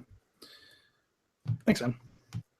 Ryan looks concerned at this point. He can see how serious you are just from the tone. Just hearing that you weren't playing at this point. He says, "Good, it's done. Let us go." And at this point, it's getting dark. It's just about dark at this point. But just beyond the ridge, Sentry, you know that the ruins are right there. And with that, knowing that it's getting darker, I have another cantrip that I'm going to go ahead and use. And you see him sort of hold his hand above his head. And magma almost begins to flow from the fingers, and it sort of forms this orb in his hand, and it lights a light of fire. And I'm using produce flame to basically cast another element of light. So both of us, Boz and myself, are probably on each side of the cart now, having this scent of light as we come down the path. Awesome. Tor, what are you going to be doing? Haven't heard from you in a while. Yeah. They're outclassed. Tor would be kind of walking along, a little silent. Like, this is the first time he's killed anything, especially the first time he's killed anything while he's been not raging. So though it was a goblin and he realizes that's what it had to do, he's a little bit more introspective right now. He's thinking about the act that he took and trying to kind of work through and puzzle through. The others took care of Ryan. They took care of these bodies, and he's disturbed by their death, but that was something external, and now he's musing over the internal struggle of, once again, the violence and his action, and this time taking it willingly without moving on and raging and unknown. And the wagon goes over the next ridge, and you see the ruins of Gosrin. They are ruins in every sense of the word. Broken stone, broken pillars. Even in the dark, most of you have dark vision, you can see that this was once, had to have been a gorgeous, beautiful city. Parts of the walls still stand, but they're crumbling. Just dust and roots coming through. But as you walk through the front wall, you do notice a structure towards the center of this area. And Boz, you know that this would be the temple. This would be where the Oldane dwarves went to pray and to try to delay their deaths. It looks like some of the roof is still intact and that you could find shelter within the walls of this temple. And you do notice that the path up to the stairs going in are lined with statues of Oldane dwarves, probably 4 to 5 feet tall, just dozens, kind of all over. Some missing limbs, some decapitated, some crushed, but some look as if they've never been touched. And they line the path into the temple. There is refuge, my friends, to be found in this temple. Take heed, though. This is a holy place among my people. Take heed, Boz. We just were told that goblins were heading in here. They've obviously taken home here. I think right now we need to take heed at the fact that we could be ambushed at any moment. These goblins are nothing, and if they are desecrating a holy ordained place, they will be nothing. These statues, mind them. They are not simply statues. They are my people. And with that, holding his his rock with light cast upon it, Boz will begin walking toward the temple. Okay. Up the steps. Ryan would look at Tor and Sentry and say, "You, both of you, bring the chest into the temple. It must stay with us." This man, he has amazing ability of stating what we already know. As he's already walking towards this cart to pick up the chest. Who? Captain Obvious? Ryan still chuckles to you. he's used to the insults. He's used to everything. He just shakes his head and pretty much ignores all of you and walks into the temple. Are all of you going to go in and join him? I believe that Sentry is going to wait for a minute, and he's going to go and does Tor need assistance carrying that chest? Is it big enough where he would need assistance, or can he lift that by himself? Tor can lift it by himself. Then Sorry, guys. I think I froze for a moment. What happened? The last I heard was something about Ryan going in. No, just Ryan went in. That was it. And he told him to get the chest. That was it. Okay. Sorry.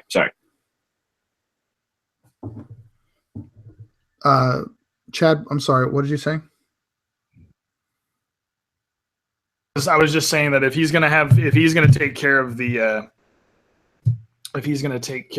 chest, then I'll basically take point as kind of like the heavy, and go in pretty much.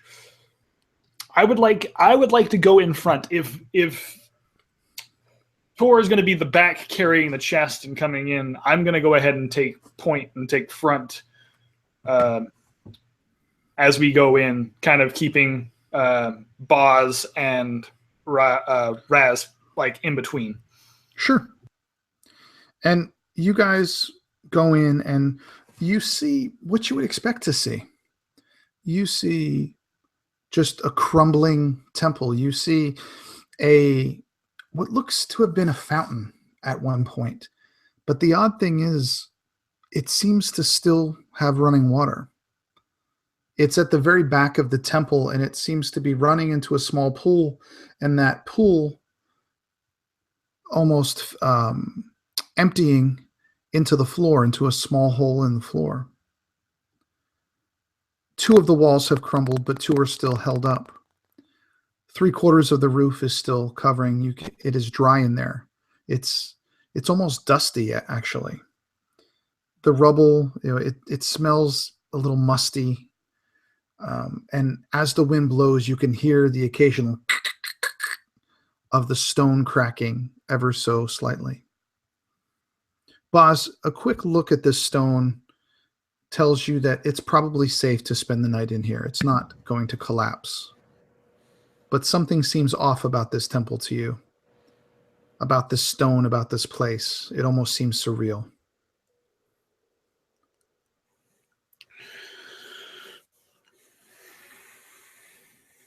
I think Boz would be surprised to see the fountain or the spring. It's like seeing an illustration from a children's book come to life, something you didn't think truly existed. And I think that would be contributing to Boz's feeling of this place, that maybe there's more to this temple than just a place of pilgrimage for his people. And if you'll allow it, I would like to make a religion check I guess, I don't know, maybe it's an insight check. I don't know. Just trying to get a sense on whatever it is that's putting him off. Give me an insight. Man. That is a modified 20. You're very perceptive when it comes to stone and stonework and things of the old Dane dwarves. And something about that fountain and the liquid contained therein is strange to you. It's not feeling like a temple of the old Dane dwarves. Something's off about it. You're not sure if it's the color or the smell, but something isn't right.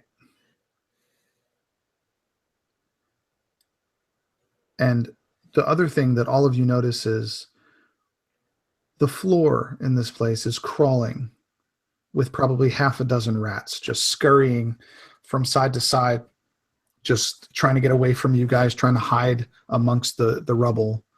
But they've seemed to take a particular interest in Rosier. As soon as we walked in here, and the first rat, Rosier would be like, "Oh my god, not the bloody fucking rats! I hate rats. Not scared of them. I just hate them. You guys know, if you know anything about my people, we dig holes, we dig mines, we diggers, and rats like to take up holes, as in like here. And there's nothing more grotesque than, bedding down for the night in the mines and waking up to finding them, cuddling next to your neck in your bag. It's not exactly the most appealing situation." And he would just, as he's walking along, he's doing his best to kick and stomp as many of these things as he can. Pure vile hatred for rats. Hey, Buzz, do you know anything about catching rats?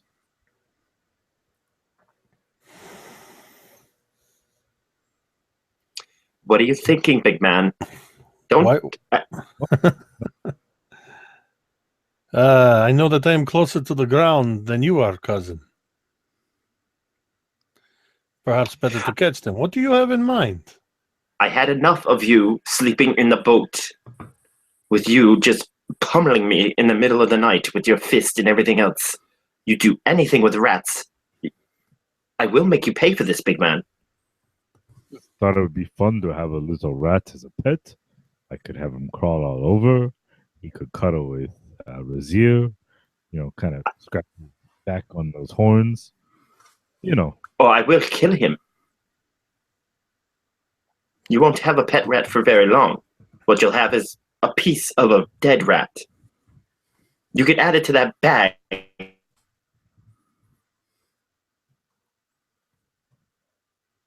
Oh, I think It's he that you locked had up.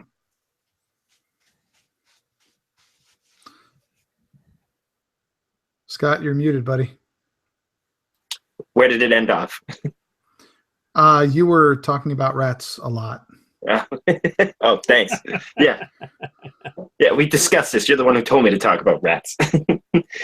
But I said he was talking about having it as a pet, and we'd be friends.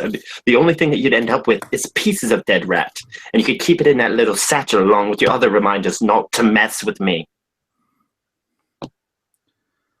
And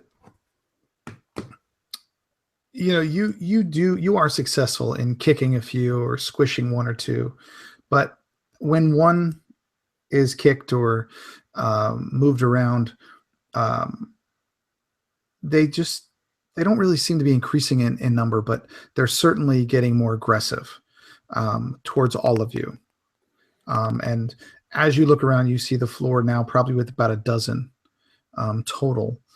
Just strewn throughout. They're not really attacking you or anything. They're just running around. They seem kind of unsure about where to go. That doesn't look like they've had many people around. The only really sign of anything living in here is in the very front corner. You see that maybe there was an old fire at some point, but nothing within the last few weeks. Maybe this was where the goblin sheltered, but you just don't know.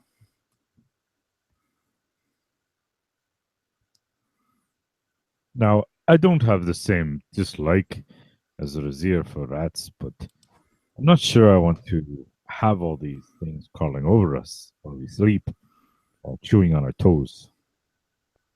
And with that, I think Sentry takes point in this situation where he sort of smiles. They are as peaceful as you are right now.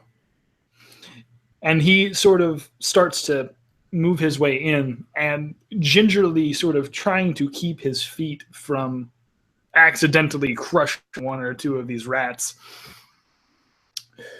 And if you'll allow it, Drake, I'm going to go ahead and say that I would like to use animal handling. I would like to try to roll my animal handling skill to sort of allow them to feel more comfortable around me. Sure. Give me a Draw all the aggro to me, man. As you're doing this, Razir is still swinging at him. You hear like he has his sword out and he's just getting more and more aggressive as he's swinging at these things, and you hear the metal smashing on the ground as he's almost like he doesn't even realize it anymore, but he's not even worried about his wound. He's hopping around, like slashing at these things, getting even more and more angry as he goes. And Chad, one thing with that, we have to pause for a second. Boz, as Razir is swinging his sword around and he's hitting the floor and trying to kill these things, your knowledge of stone is the greatest here in this group. Something doesn't sound right. When his sword hits that ground, to you, it doesn't sound solid. It sounds like it just doesn't sound like there's solid ground beneath it. Especially as he gets closer to that fountain, it just sounds hollow in this floor. And Chad, you absolutely utilize your animal handling, and the rats are significantly more comfortable being around you now.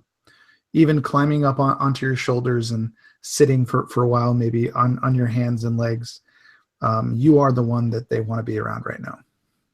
And I imagine that he sort of like grows little tiny herbs or like anything that like a mouse or a rat would be drawn to that is organic and plant-like. Not, he has no meat, so anything that he can do to provide them some sort of food to keep them off of Roz and the rest of them, he's like trying to just produce it out of his fingertips. Like, here you are, like, come to me, I'll take care of you guys. I'm not gonna let Roz come over here and behead you. Everything's okay. But would I feel that sort of hollowness underneath my heavy footsteps? You would, but in a different way. That metal has a strange reverberation to it. Those vibrations are odd. Razir's too into what he's doing to notice, but had he been in the right state of mind, he would have noticed that hollow sound as well. The stone doesn't seem to shift under your feet, Chad. It doesn't seem to give way. It feels different the further you are away from that fountain. Razir would just be still hacking away. In fact, he would see them all starting to congregate towards you, Sentry. Be like, oh, yes, draw them to you. Nice little bait and switch. I still have another shatter spell. We could get rid of all of them at once. You do know that I'm here, right? That if you do that, you'll possibly risk destroying me, too. Oh, you'll be fine. It was enough to hurt the goblins. I have healing, too. I'm made of stone. That won't work. You'll shatter my face. It was a plan. Maybe not a good one. Just keep them away from me. New plan, Razir. Let the Pied Piper keep the rats. I would advise you, and especially you, big cousin, and you, Sentry. We must all stay away from this fountain. I fear that the ground is not as stable over there.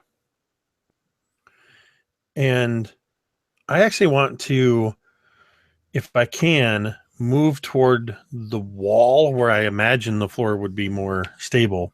Okay. Because I do want to investigate this fountain, Okay.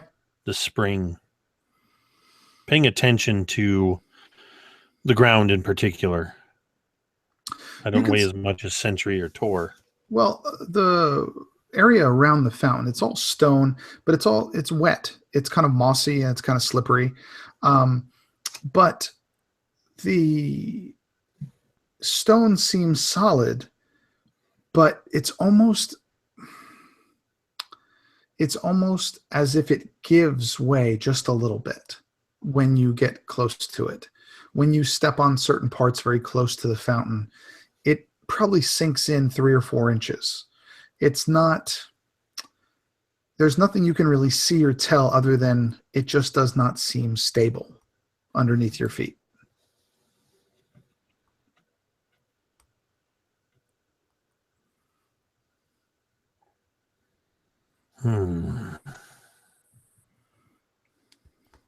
What's going on, Buzz? It's difficult to tell. Something is not right about this. I don't know how to say this. He's squishy. And I kind of show how if I step over on a stone that it seems to sink a bit. I think with that, Razir would kind of come to his senses and pay a little bit more attention to the rocks around him. He kind of lost himself in his hatred. What's Tor going to be doing this whole time? Where's he going to be? Tor is kind of figuring he's going to hang out somewhere near Sentry. He's taking a liking to this big mountain. The only one he can kind of look straight in the eye without having to kind of bend down. So pretty much wherever he goes, you're just going to follow whatever he does? I figure he was kind of more in the front, and he doesn't care so much about this fountain. Boz told him to stay away. So he's going to do that. And just kind of be there, probably leaning back against a wall, just kind of watching all these rats swarm over Sentry and kind of shaking his head, just not fully understanding the appeal or why he attracted all these rats. Okay. So we have Boz is kind of investigating around the fountain. We have Tor just chilling with Chad over there with Sentry. And we have Razir still trying to get all the rats and doing that. And Jake, you said in chat, it really depends. What do you want to do to investigate the water? So I think as he gets close to it, I think Boz, he's just trying to see if you said that the water's kind of running down and disappearing in a hole in the floor, right? It looks kind of like there used to be something to catch this water. There used to be something there, but it's just missing now. And it has gone into probably a 1 foot diameter hole that looks to be just directly into the floor. And you can't see it. It just fills up the hole and goes directly down. And I think that's partly what Boz is kind of, as he's getting closer to it, he's looking around and thinking, well, maybe it's just saturating the ground underneath the stone and just making it muddy underneath.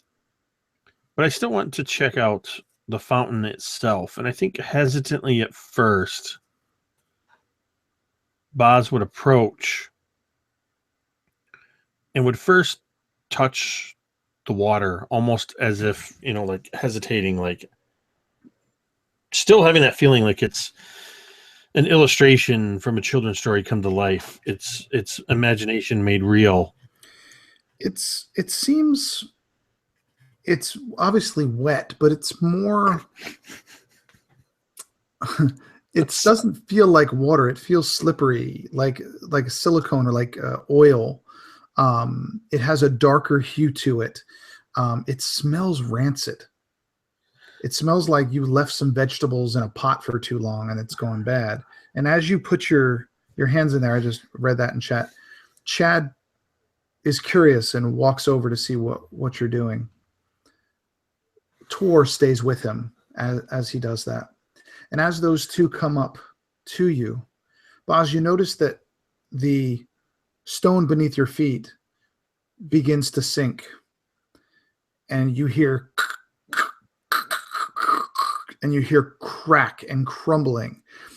And beneath your feet, the stone begins to give way. I need all three of you to give me a dexterity save, please. Dexterity is not my strong suit. Oh, shit. As I roll this heavy metal easy roller dice that weighs a ton.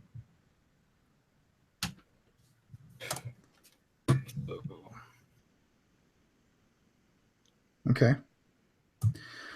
All right. So when this stone around the fountain begins to give way and cracks and literally begins to fall out beneath your feet, Tor, you take a quick step back. You're the very last one, so you have a moment to take a step back.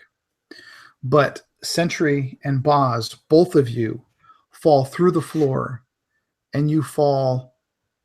Let's see. You fall about 15 feet, taking 5 bludgeoning damage each. As you both fall prone, basically flat on your ass underneath this, and above you, stone falls, continues to break away and fall. Nothing hits you right now, but the dust and the stones are falling upon you. And that rancid smell that you smelled when you put your fingers in the water to check it out is getting that smell is stronger now, significantly stronger. And you see, as you kind of stand up, that the water has kind of pooled in here, and you see it going gradually downhill through a tunnel to begin with. And you look up, and Tor is standing on the edge, and you can see that the support structure underneath this temple has just corroded away, and just the sheer weight of the three of you caused this to collapse. And as that's happening again, the cracking and the crumbling begins to get louder and louder. Not just the floor, but with the floor giving way, the walls are beginning to crack. The sound is getting louder and louder. It's as if this temple is about to collapse, all of it. Is there any point of egress that we can see? Any exit down where Sentry and I are? The only thing you can see with your dark vision is to follow the path that this water is following, which is to your right, probably 30 feet. You see a rather large opening in the wall.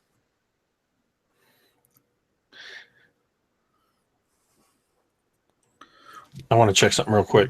I don't have dark vision. I had a stone that was lit up. Oh, okay. And I dropped it. Okay. Tor and Razir, seeing this, seeing your two companions fall down, what do you want to do? Being right there, does Tor see the opening down there? Or oh yeah, you can see them, absolutely. They're his little light balls down there with him. Tor luckily has dark vision, but he's gonna he would first get down, kind of lay down, and reach down with his trident, kind of offering it to them, drop you up. No, you wouldn't. Your trident would not be able to reach. Okay, figuring 15 feet, 4 or 3.5. My trident is Chad's 7, so I was thinking somewhere in there. No, and like I said, as you're doing this, it's pretty obvious to both of you, and even to Ryan, that this temple is coming down over your head. This was kind of the foundation that was holding it all up. And within a minute or two, this whole thing is coming crumbling down. Then after kind of maybe reaching down at first and realizing it's not going to work, his thought is to look for chest. So he's going to run towards the chest to scoop it up and then figure out what everyone else is doing. Hey, Bill, try to keep consistent distance with your mic. You're kind of cutting in and out for loud to nothing. Okay. Okay, sorry. Yeah. So he would, after trying this and failing, like kind of realizing they're too far, he would then kind of get up and just run over there to like scoop up the chest. Okay. Okay. Yeah, absolutely. And did you want to jump down into the hole? What would you want to do? Drop it down? I figured at that point, I mean, yes, he'd probably go into the hole, but he was going to get there and see what the other companions were doing, since it was a little bit longer, but following their lead. What about Razir?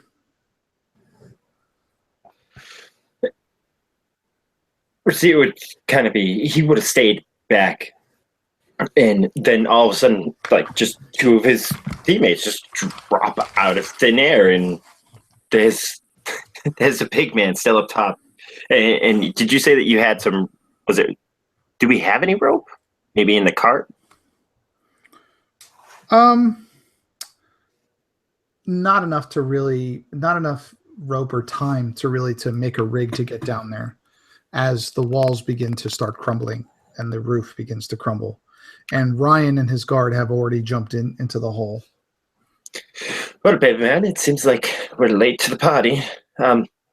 If you wouldn't mind going first, the last thing I need is to hit the ground with this wound. Maybe you could possibly break my fall a little, or at least kind of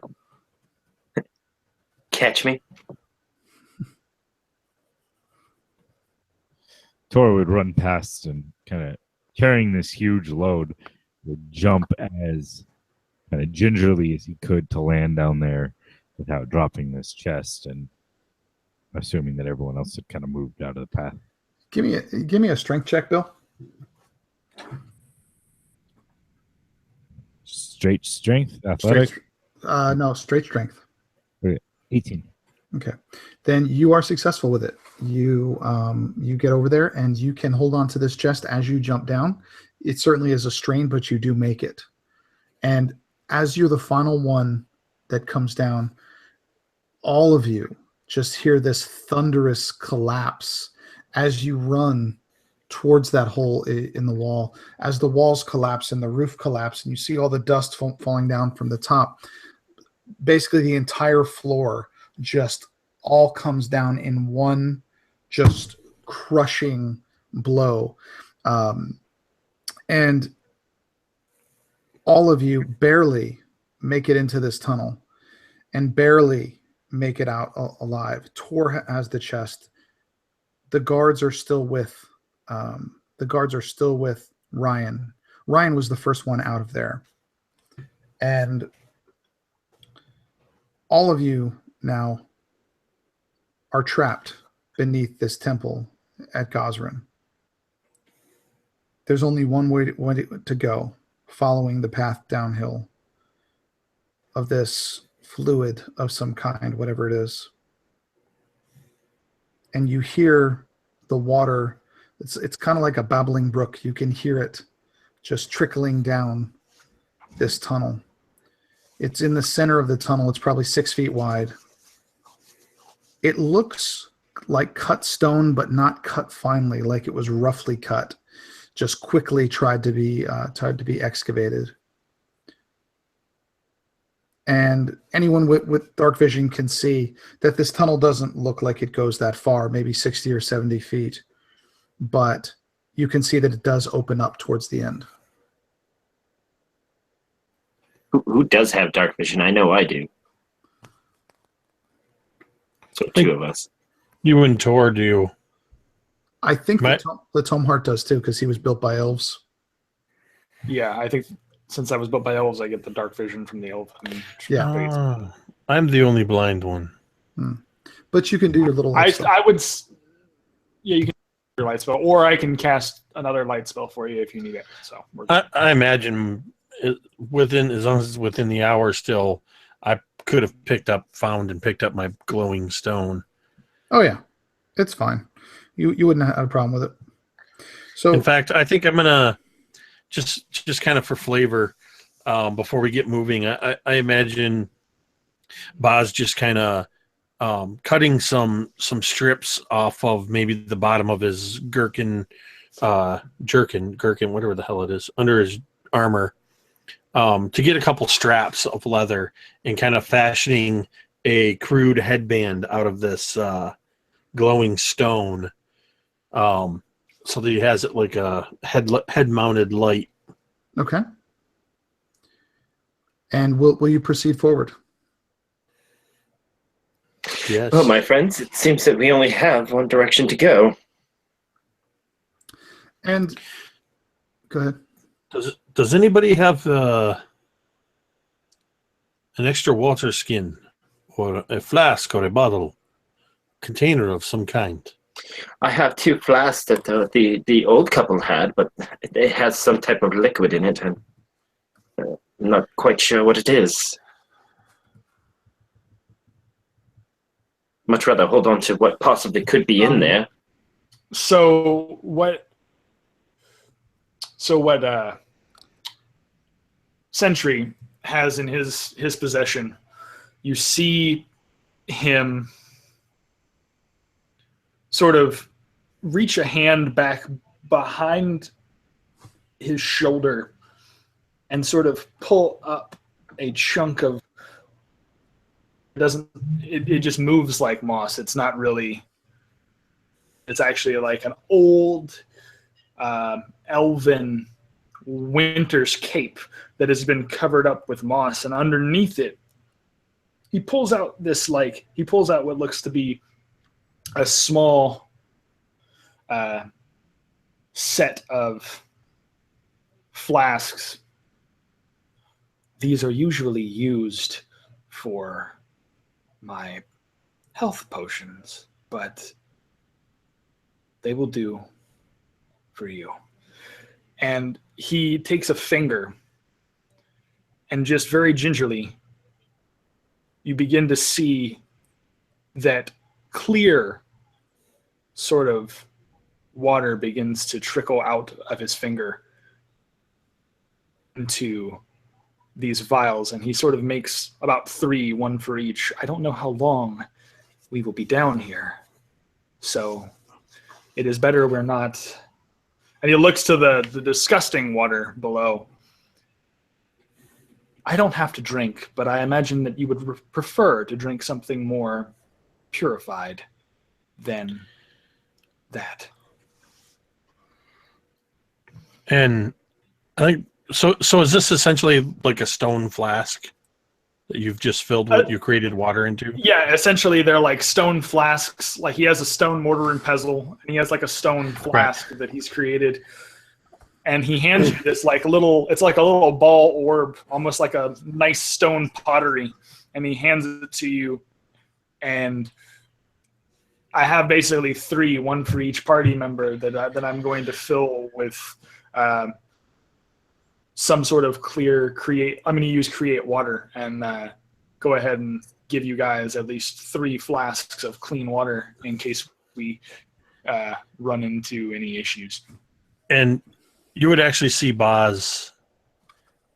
He would take this flask from you and he would kind of look at it for a second, and then he would kind of in salute raise the flask to you, uncork it, and down all of the water, and then immediately dip it down into this brackish, slimy stuff and fill the flask with that, and then cap it. Okay. You do realize that he just relieved himself into the flask and you drank it. It did not taste like pee to me. All right. And he looks to Raz. There are so many things you still do not know about myself. Do not worry. It is not poisonous. I know how to make poisons, but it's not poisonous, I assure you. And Can you make one with poison? Ryan, are you thirsty? Well, Ryan, he has gone down the tunnel with his guards. As a matter of fact, as you say that and you hear silence for a moment, you hear coming from down the tunnel, you hear him start to scream. Oh, yeah. I know his scream. You all know his scream very well. Yeah, this trope is getting old. Ryan's a dick, then we got to rescue Ryan. And it looks like this is the part where we rescue Ryan. Oh, not this again. Can he not just stay near us? How girlish is his scream? Is it like a scream of pain, a scream of fright, a scream of, oh God, I'm dying? It sounds like he just got scared in a haunted house. And Like when he ran screaming on the sunken shipyard? Exactly. We better go see what trouble he is getting into. More importantly, what trouble he is kicking up for us. Yeah, by the gods. But the strongest among us, give me strength not to kill this man. Please, please. The dream of the day we are shot of this man.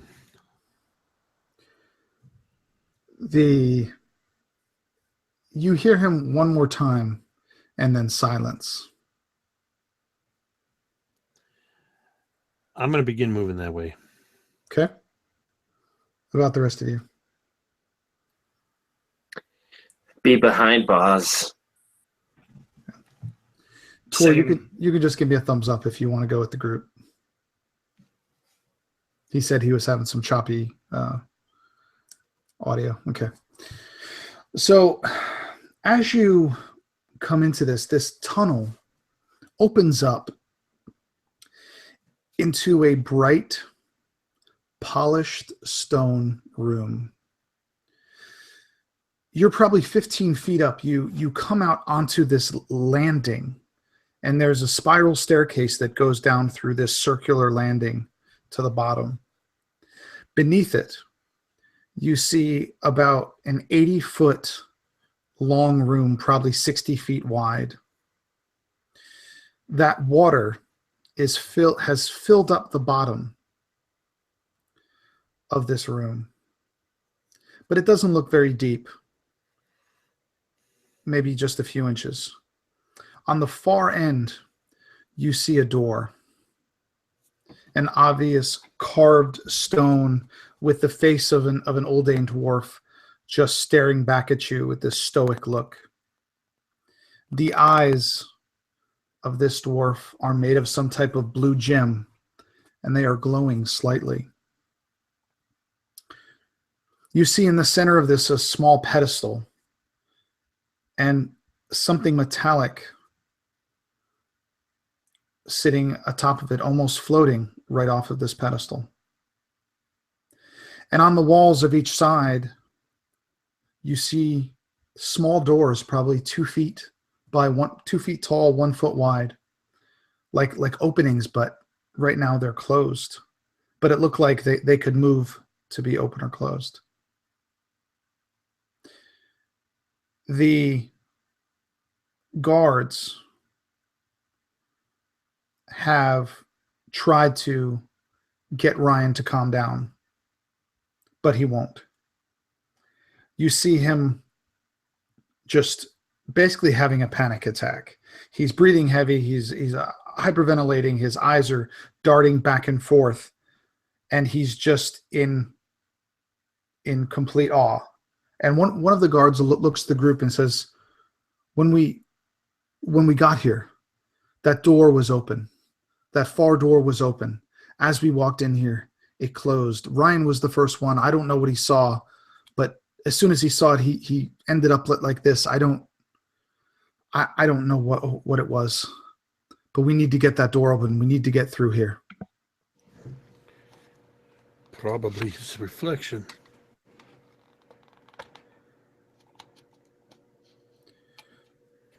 So I'm going to go over and check out the door. Okay, so you want to go down? Oh, yeah. Okay. So this little spiral staircase takes you down about 10 or 15 feet and lets you onto the floor. That is, as I said, several inches of that gross, water that you want. So you do want to proceed down there? I don't know. You've asked me a second time now. Well, I was more talking to the other people too. Oh, yeah, I'm already committed. Yeah. Razir, Sentry, Tor. Rasir would follow, but he would wait a couple moments, like just exacerbated with Ryan. Like he's not in any rush to get down there to this guy. And Tor? Tor's still carrying this huge, heavy crate, so he's going to kind of stay to the back. Okay. He's kind of generally following the group, but he will stay probably well back. Not going to move into any possible danger area. Okay. And you can also drop the chest, but by the way, you don't have to keep it with you at all times. And what about Sentry? Chad, what does Sentry want to do? Sentry sees this just grandeur-esque place.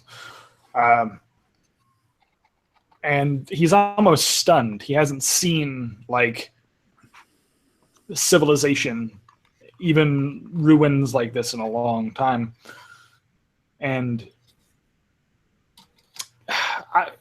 what I'd like to do is if I could somehow, let's see. Can I do like a medicine check or some sort of survivalist check or even like a nature check maybe to see if I can get a feel for what this water is? Do a nature check. Okay.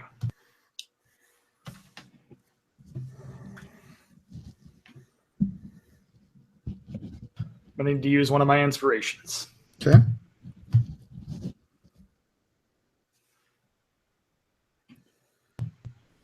Okay. What'd you get? I closed the chat. I got a 9. Unfortunately, with that, you need to roll a 10. You didn't. So you know that there's something. This water has, like I said, that rotten kind of smell, but it's not really ammonia that you usually associate with rotting, plant matter or meat. It's like, but it still has that kind of acrid smell. You are able to make poisons. This doesn't remind you of a poison, but you're not exactly sure what it is, but it's certainly not water. Maybe it's water that has been tainted by something else, but you don't know what it is. And so I think that I would go ahead and follow with them, but I'm going to go ahead and follow cautiously. Okay. Definitely protective of the other two. Okay. So Razir, Boz, and Sentry, all of you go down that staircase and onto the floor. Said that has several. It's just this polished marble stone with this thin layer of this viscous fluid on it. I need all of you to give me a dexterity save, please.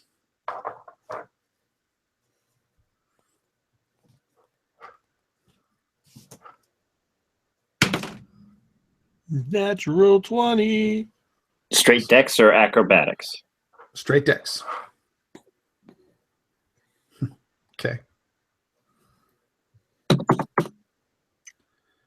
Okay. And Sentry? I got a 16. Okay. So, Boz, you are very sure-footed. And as you step onto this, into this room, you do notice that it's very slippery under your feet, but you're very sure-footed and you continue to go. Sentry, the same thing. You have a little bit of a wobble, but you stay up. Razir, you slip, not making the save, and you fall prone into this viscous fluid. And as you fall, you hear the sound of stone kind of grinding against stone. I need you to roll me a 1d4, please.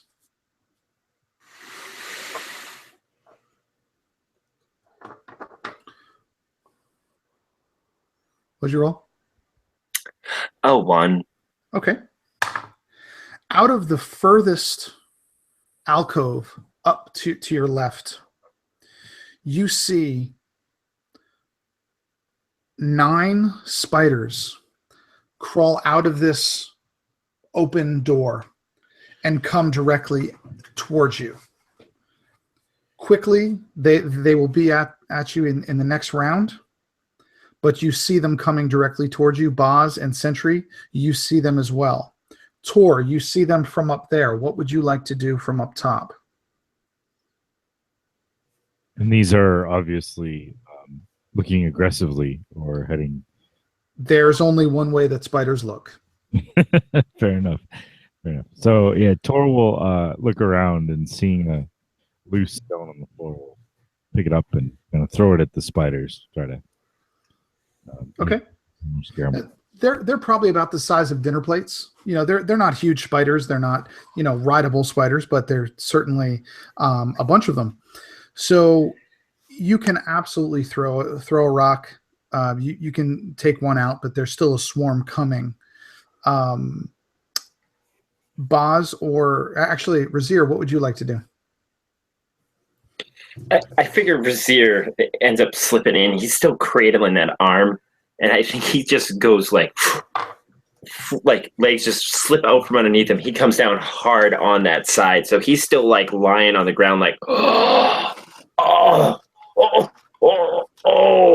Okay. Like he just kind of sees the spiders coming out of the corner of his eye. He's like, oh, and this gets better as he tries to like kind of get himself up, and like he's sliding on it as he's pushing himself away from them, trying to get closer to his teammates. Okay. So you're going to try to move, not really stand up, but you're just going to try to push yourself back. Right now, he's just trying to back up to try to give himself a little bit of room and also catch his breath. He just probably had it knocked out of him and landing on. I figure he probably would land, because anytime you hurt yourself and something else happens, you always end up hitting that same wound again. It just it always happens. Okay, Boz, what would you like to do? So we got 9 menacing spiders closing in. Yes. looks to you guys directly ahead. And I'm kind of in front of everybody, correct? Correct. So it's me between them and the spiders. Correct. How far away are they? Probably 20 feet. I'm going to walk towards them 5 feet. Hold my hand up so that a crackle of bleak lightning dances across my fingertips as I make a fist, slam it into this brackish water. Hear me out! And cast Thunderwave at these spiders. What's the range of Thunderwave? It's a 15-foot cube. 15. Originating from me. So I was within range of them. Okay, so if you went 5 feet and they were 20 feet away, if it's emanating for, yeah. All right, cool. So yeah, what kind of check do they need to make? Or what kind of save do they need to make? Thunderwave is, I always forget what it is. It is a Constitution saving throw, DC 12. They rolled a 12. So they will take 5 points. That's half a 10 of thunder damage and will not be moved. You have taken out half of those spiders. Sentry, what would you like to do? Uh-oh. Is Chad there? I'm still here. I just turned it down to audio only so Okay. that I could keep it up. So I think what Sentry would do is, I feel like great minds think alike, because I was thinking the exact same thing. If we could push them back, get them further back away from us, we'll have more time to kind of make a better plan. So I was also going to do Thunder Wave. Okay. So I imagine it's just a cacophony of sound as Boz launches his, and then it's more of he puts his hand out toward the spiders, and you feel almost a wind blow out from his hand, almost like a giant gust, but the gust has force and energy, and just a cube of nothing but wind comes flowing from his hand as it just shoves toward the spiders and tries to knock them either prone or knock them further back into this wall. Okay, they rolled a 17 for their save. So what's the damage on that? So for the druidic version of that, I think it does 2d8. It says for of damage. So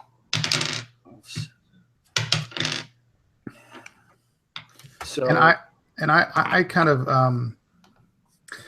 of imagine it that as you guys are doing these force blasts, the couple inches of this viscous fluid is getting just getting sloshed all over the walls and all over everybody as the force is hitting, and it's just out against everything. So I rolled pretty much 8, and then so that would be cut in half, so 4 damage. Okay. So there's only one spider left that's going. Seeing this, Ryan looks at his guards and he tells all of them, "Get down there, help them." And all 3 of his guards run down those stairs and try to engage with you. 1 successfully makes it, 2 fall. And they fall prone, just like Razir did, right by Razir. And with that, 2 more doors open. 8 more spiders come crawling out and towards you from another door. And then a door on the other side opens up, and you see 7 green poisonous snakes coming out at you. All just coming at you from the front as those fall. It seems that every time someone falls, another door opens and another creature comes out after you. Tor, we're up to you. What would you like to do? Tor is decidedly ill-equipped for these situations. I guess seeing one remaining spider in that? There's 1 on that one side, but then 8 more just came out. So yeah. I think that one side they further along, and seeing as he can pretty much only take out 1 spider at a time, he's going to scoop up another rock and kind of chuck it at him. On that to that one that's still coming, that first one? Yeah, that first one, just figuring the closest to the group. So okay, roll me an attack, please. It's 22. Okay, that absolutely hits. It's only got 1 hit point, so that rock would just squish him. That wouldn't be a problem. But with that, as the other spiders came out, Razir, you're still kind of on the ground, and you're on the other side that are much closer to those snakes. Those snakes are going to try to go after you. They're going to get very close, and they're going to, as that swarm of snakes come in, they're going to kind of nip. But as you're kind of shuffling back, they barely miss, but they're right there with you. What would you like to do? You're still prone. The snakes are right there with you. The spiders are coming, and you are still prone. I would, as I'm shuffling back, he would kind of getting his mind around him again. Just kind of like brings his leg up and over, rolls to a stand, drawing that sword. How far? The snakes are pretty, like they're right up in my grill. They're right on you.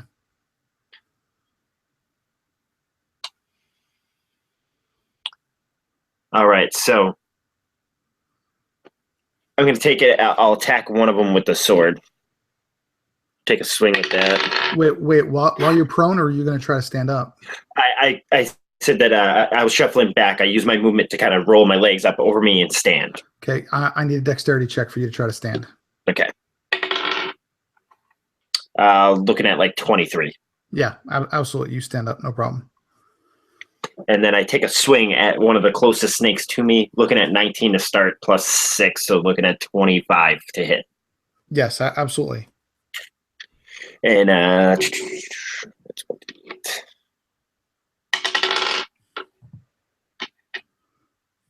looking at 11 points of damage as this golden sword just comes sliding in. And does that kill it? That actually kills 3 of them. Kills 3 of them. And he just does like a sidelong swipe, taking out 3 of them at once. And I'm going to use my last bardic inspiration to do one of my blade traits defense. Let's see. Actually, that's a D6. Sorry. That's a College of Swords skill, right? That it is. Okay. And what it does is, as he slices through, he keeps the momentum of the sword going as he just starts spinning and whipping this blade around him, increasing my AC by 2. So I'm now at 17. Okay. Awesome. Boz is next.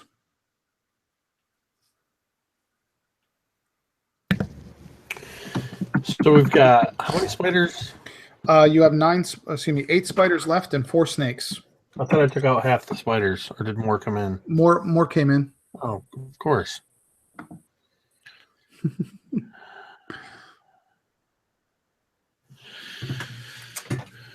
This changes things a little bit. I'm trying to keep an eye on Razir while also trying to figure out how I'm going to deal with these guys.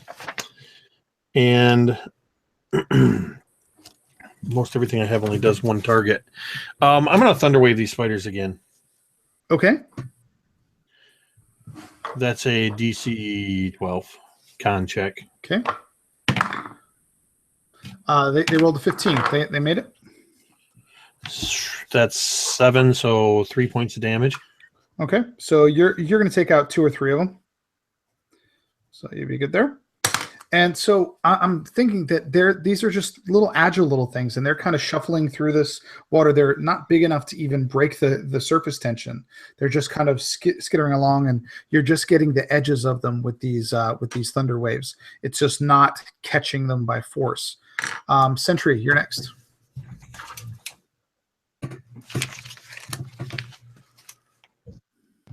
So Sentry is pretty much done playing with kid gloves. He's been kind of just splashing about the water like a kid in the shallow end, and sort of, if it is beasts they want, and you hear this audible crack, they will get, and his voice just goes a octave lower, like something that he hasn't done in a long time. The ground around him sort of begins to vibrate, and you, if you'll allow it, Drake, I want to be able to start. I kind of want to go into a run. I would like to start as best I can in this slippery, viscous fluid, and I'd like to try to run, but what I'm trying to do is midway through it, I'm going to be doing wild shape. So give me a dex check. You're going to have to do it anyway. So give me a dex check. Let me see. Okay. All right. Yeah, dude. Sweet. Nat 20. Okay, so you absolutely do it. As Jake finishes this thunder wave, he actually falls prone, and we'll see what comes out at that point. But why don't you describe that nat 20, this critical win? What does this look like as you spring into this and go beast mode? So I imagine he's done playing around, and he just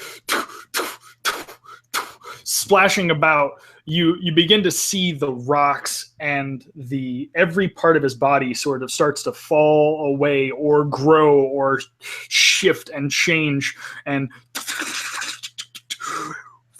another arm shoots out from below the other one. Another one shoots out from below the other, until eventually there are 8 arms, and the head tucks down underneath into the chest, and a giant spider comes skittering across this floor of water and just starts going on a rampage and smashing these small little spiders and snakes into walls as he's running through them. Can you attack in that same round when you go I wild shape? can, because wild shape is a bonus action for Circle of the Moon, so Look I at you. can do that. So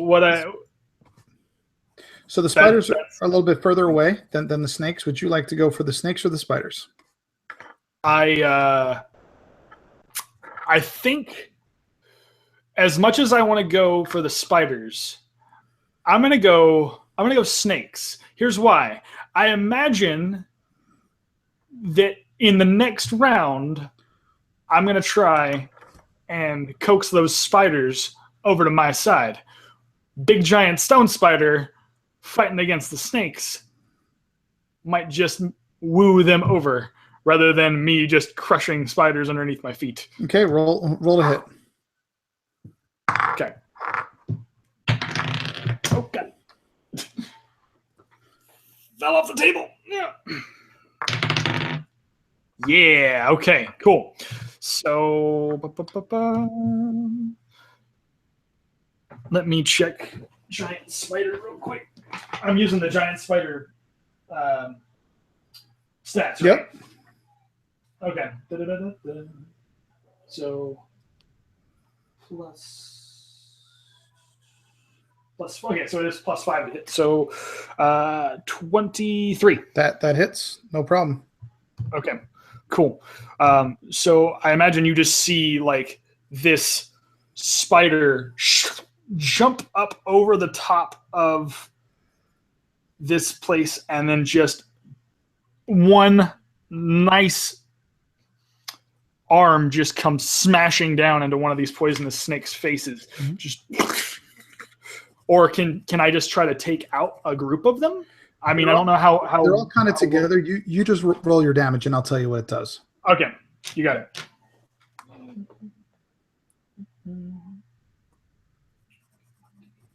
Okay. Whoa. Dang it, I keep dropping these things off the table. Ah, yeah. Okay, so 11 damage. Okay, you take out 3 of the remaining 4 snakes. So just as you use one of these legs, just that long, wide, cleave type of a thing, and just sever 3 of them directly in half. But as you did that, Boz failed his dex check, and he fell, and I had him roll for me. Another one of those doors opened, and as they did, you see a dozen bats, rather large bats, fly out into the air and head directly towards Boz. Boz, what's your AC? I have a shield, so 18. Okay. Give me 1 second there. That is a 22 with their hit. So you do get hit by the swarm of bats. You take 8 piercing damage and 3 poison damage as the swarm just starts to fly around you in a circle, and they're just biting you and just kind of nipping. They're just so small and fast, you just miss them, but they are just kind of you are in the middle of this swarm right now. We're also going to now roll for these guards. Okay. 1 of them failed. 2 of them made it. You have another door open. 4 more snakes come out. So you now have 5 snakes, 1 spider, and 12 bats all coming at you. The snakes are going to begin to head towards Raz, and they are going to start going around his legs. What did you say your AC was, Razir? It's right now 17. Okay.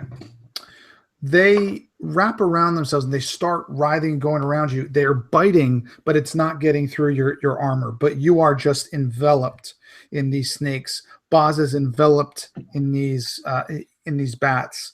Tor, what do you want to do? Run and hide. Thor will, seeing all this, he's going to jump down, heading towards Boz, his little cousin. To Give me a dex check. Yeah, I failed that one. Roll me a d4. 4. Roll me a d4. Yeah, I rolled a 4. Okay. As he's jumping down. Okay. Yeah. Another 6 bats come out of another door. You now have 6 open doors. There is only 4 of these doors left. You have 6 spiders, 1 snake left, and 18 bats just flying and swarming around. And you also fell prone, Tor, when you came down. Mm-hmm. So you cannot act on this one. You have to go the next round. We're going to Razir. Razir sees all of this happening. He's got snakes all over him. And how close together would you say Boz, Sentry, and I are? Probably within 10 feet of each other. And we got the bats all overhead and snakes in us and spiders. And spiders coming, yeah. You're just covered in a bunch of swarms right now. On a central point, I'm casting sleep on the entire area. So it starts at the lowest health pointed people and moves up. Okay, how much do you get to sleep? How many HP? Let's see, 5D. That's 5D8. Let's see, there it is.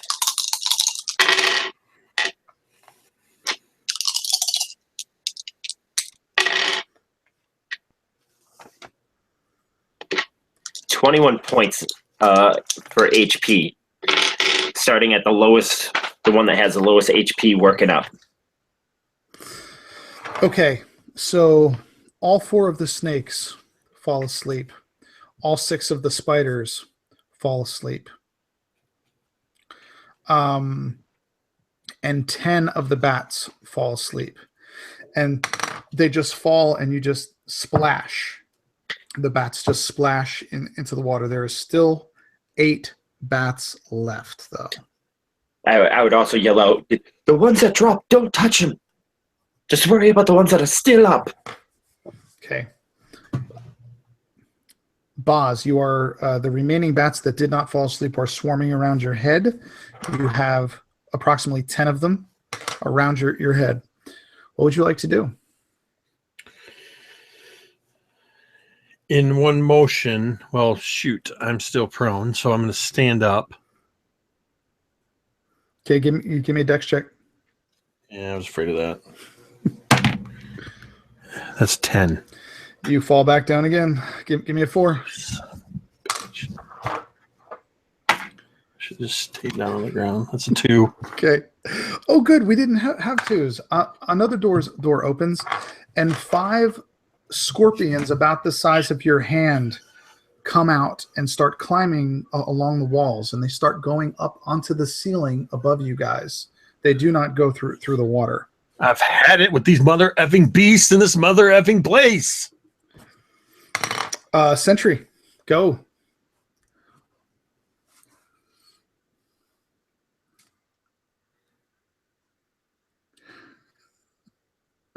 Chad, are you awake or did you freeze? Uh-oh. Looks like he might have frozen, and he's gone. Okay. Well, we'll just give him a second to come back. Yeah, it's like in a football game. They're just laying down trying to take a breather. You don't get no breather. You're attacking us with a swarm of swarms. I know. I'm a dick. Might have to cast sleep again, damn it. You might. That was fairly effective. It was. But let's see. There's When you're overrun, it can only take out so many, though. They all have small things. So Chad was like, "Screw this, I'm out of here." yep. Apparently, the scorpions did him in. I'm scared of rats, but apparently he's terrified of scorpions and ran. I'm sure he'll be back. Let's see. Well, shoot. I should have done that.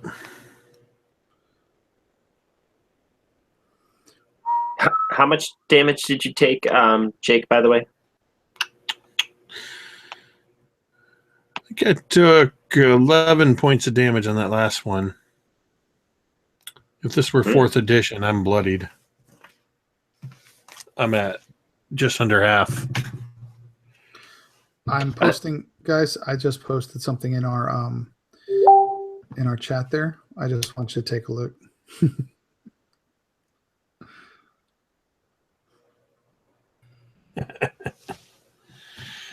Dang it! Hey, there's Chad. There he is. You need In the to middle you need of to all start the making, action, I fell apart. you need to start making death saves, Chad. I'm just kidding. What? I think it's your turn, though. But what was the last thing you heard? We didn't. Oh, well. I barely heard anything. Like, honestly, like within the last couple minutes, you guys got like really choppy from me, and then I completely dropped out. So, Well, basically, Boss tried to get up and he failed again. And 6 scorpions came out of another opening, along with the 10 bats that are left and the 1 snake. Everything else is asleep right now.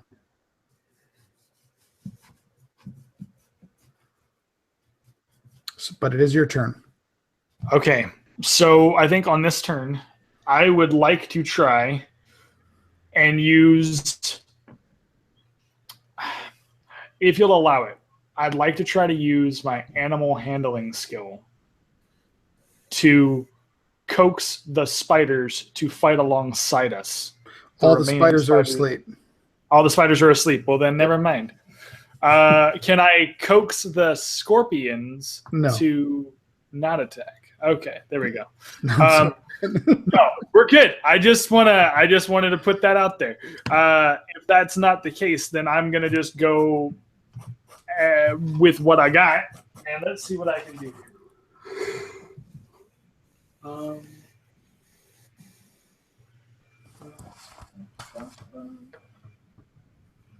Aha! I have a solution to some of the things that I'm going to begin to start crawling up on the ceiling, away from the water that very well may trigger more things. You see the giant construct begin to against this stone architecture and climb up on the ceiling. And then I'm going to, once I get into position on the ceiling, I'm going to shoot as an action toward them. If I can, I would like to use my web action or my web to try and web up these scorpions if it's possible. Yeah, they're pretty close to everyone else, but sure, you can give it a try. What do they need to roll? Dex save? Let's see. It says they would need to roll a. It's so pretty much if I hit, they're immediately trapped in webbing, and that they would need to roll a strength check, DC 12 to break out of it. Well, then roll to hit.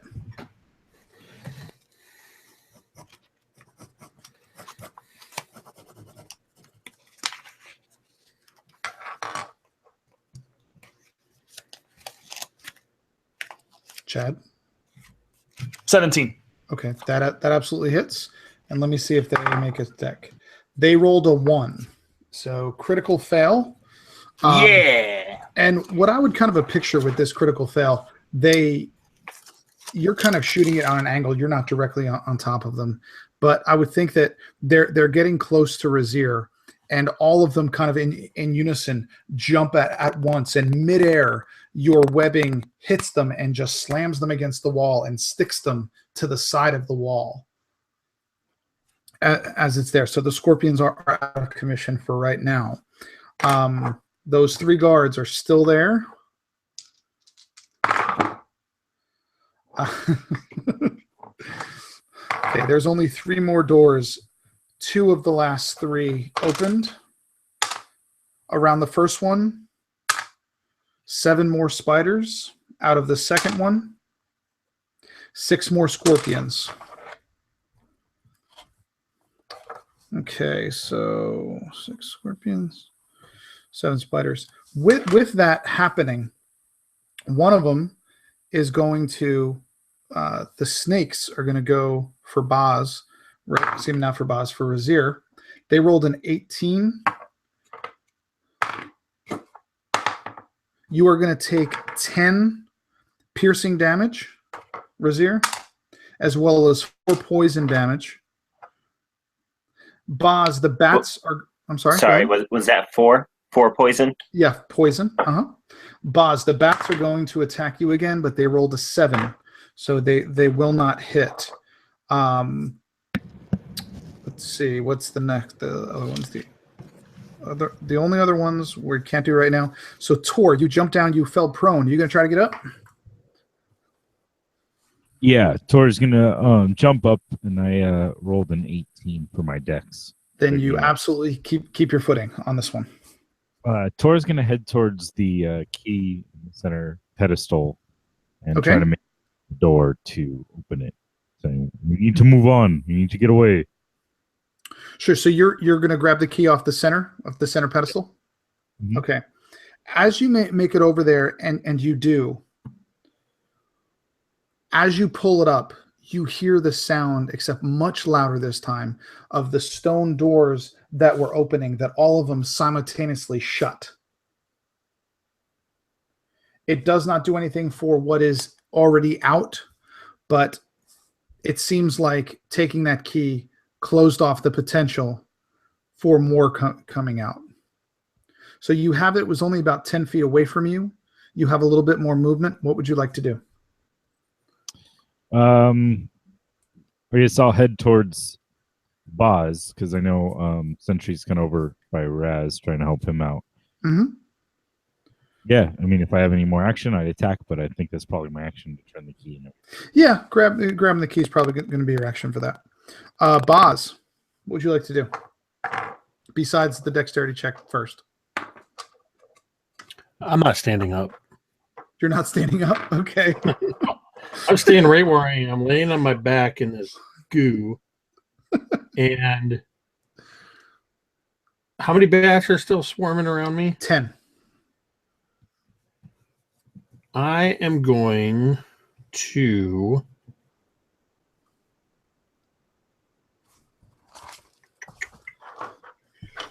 to call down Sacred Flame in their midst. Okay. So I believe that is a dexterity. That's a dexterity saving throw, or take 1d8 radiance. Okay, they rolled a 2. So it absolutely hits. Then they get all of 1 point of radiant damage as a pinprick of radiance strikes one in the heart. And it burst into flames and just slowly circles down into the fluid and you hear, as it hits the ground, you hear as the water extinguishes the flame. And Boz just, without even, he's still kind of holding his hand up. Well, that was worth it. And Sentry, your turn. So I basically look at the fact that the doors have shut, and I feel like, yes, thank you. The doors are shut now. And I want to basically form, if I can, I want to try to get as close as I can to Boz and Raz and just kind of hurtle over them like this big stone I want to come up off the wall and then just kind of hurtle over them like a big stone curtain around them, trying to protect them from any bats or any sort of creatures that would still be attacking them. So, are you trying to walk in where they are? I am going to. Well, I'm still on the side of the wall, so I imagine I'm going to kind of walk across the wall over to where they're at, and then when I come down, I want to try to land on top of them without like sliding to and fro, but like land where I can kind of be of cover and kind of protect them, because I can't protect them from afar. The only place you can land that you won't have to make a dex save due to a slipperiness is going to be the center pedestal or the far stairs towards the door or back where Ryan is. Everywhere else is covered in this fluid. Okay, I'm going to go center pedestal. Oh, okay. I'm going to go shoot for the center pedestal. And do I need to do anything for No, you can get over there. It's fine. You So just I can't go through anything. That like I imagine that I jump off the wall and I land on the center pedestal, and then shoot, let me think of what I've got here that I could. Is there still like creatures attacking them? There are nine bats, 1 snake, 6 scorpions. Six scorpions. Okay, and they're kind of all within the same area. Within reason, within about 20 feet of each other. They're all going for you guys, and you're all kind of in the middle of everything. So, okay. Then yeah, I'm gonna basically try to take a swipe at like I want to do a swipe at the scorpions that are on the wall still. Okay. They're kind of. Then I'm gonna take an attack about basically just while they're prone and stuck there. I'm gonna just take a swipe at the scorpions. You'll be able to impale all of them. You're gonna roll with advantage. They only have 1 hit point. So. Okay. So I just sort of scrape the wall, and you just hear as the stone kind of breaks all of the carapaces and just smashes them into dust. Awesome. So with that, Ryan begins to make his way down through through this fluid and onto the floor. He's doing his best to keep his footing, but he's must. But also those doors are staying shut. He is going around the outside, far away from you guys, just trying to steer clear of everything. Brazier, the one snake that is around you, is going to attack you again, but again he's going to bite your armor and is not going to go through. The bats flying close to Brazier, again they're just more annoying than anything. They're not doing any damage. And the scorpions are dead, so that is it. Who is next? I think Razir is next. I think so. Go ahead. He watches all this unfold. The scorpions getting taken out. He just put a mass to sleep, and dumbass Ryan comes down just to test to make sure that, the stupid has stopped. But he's kind of in his own zone. He's just getting more and more frustrated and pissed off at this. So he just starts swinging angrily. Swing for a 19. Pre-rolled this. Doing 7 points of damage. And what are you swinging at? Probably at the bats. These things are just harrowing my head and just kind of want them gone. The snake I could probably step on later. Oh, okay. And how many points of damage? It was 7, sir. Okay, so with that swipe, you actually you got very lucky, and as you made a swipe or two, you actually took out half of the bats. Yeah, I figured he'd probably kind of swipe back and forth a little bit. Absolutely. Also, you need to make a dexterity check for me while you're doing this.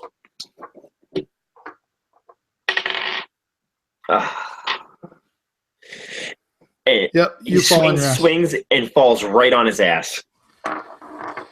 Okay, so you are prone. Who is after Azir? Sorry, Chad. This was your this was your job. I didn't keep track. Oh, I believe it goes. Let's see. I think it goes to Tor. I think it goes to Tor because I think we were going kind of down the line. Yeah. Okay, so Tor. Bill, what would you like to do? There's just a couple bats and a snake left. So Tor is closer to Boz, so I think the bats are more on his side, right? Or is there a snake on his side? No. You could do that. Okay, so yeah, I guess Tor would pull out his trident and try to skewer the last couple of bats that are kind of floating around Boz. Why don't we just say that you can successfully do that now? There's only a couple left, and just kind of narrate what that looks like. So it's more like he ends up skewering one, and with that one, like on the center trident part, he sees the other one flying by, and backhands upwards with his trident, kind of smashing the two bats together and up against the roof, and just kind of splattering them up there, and some like bat ichor just kind of dripping down on his head and face as he looks around for the next threat. And with the remaining ones that are sleeping, and you're just talking about one snake or one bat, I think it's fair to say that you could kind of systematically dispatch all of them, especially the ones that are sleeping. And for all intents and purposes, as you guys just go through what's left and skewer those that are left with your that rock or a stone spider is just stepping on them as he walks, and Raz is slicing them. Tor is skewering them with his trident. Boz is hitting them with their mace and just crushing them. The guardsmen aren't really of much help, but they're doing a little bit. And you hear Ryan and notice him at the far end of this room. The water seems to be an opening at the base of this where the water is going underneath these stairs. And it looks to be past this door. He calls to you, Tor, and he says, "You, throw me the key."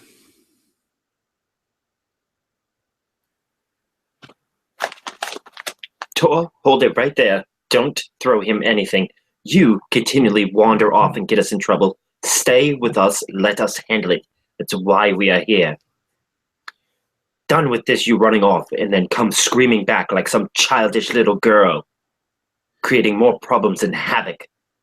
Will you not learn to stay with us, sit down, shut up, if you want to make it through any of this? Have you not learned at all? And Ryan just glares at you. He's obviously still panicked. He's obviously still afraid. And he looks over at Tor again. "I said, throw me the key."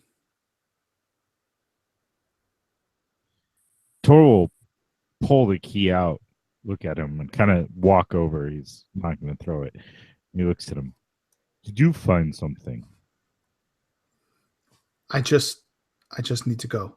We need to get through this door. Give me the key." "What's on the other side of this door? Do you know? I do not." "Yes, I know. Home is on the other side of this door. We need to get through. I am sick of being here. I am sick of the bats and the rats and sick of all of you. I want to be home. I want to see my family. The guide has told us to go this way. This is how we are going to go. Now give me the key." Tor, with the key in his hand, that hand's kind of obviously gripping it. He's going to take that hand and backhand Ryan. So he's slapping him upside the face. "You, little one, need to listen. First of all, we are here to protect you. On the other side of that door may be another monster, another creature. These men just fought to save you, to keep you alive.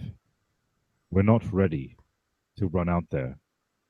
Let people relax and catch their breath before we charge into another danger."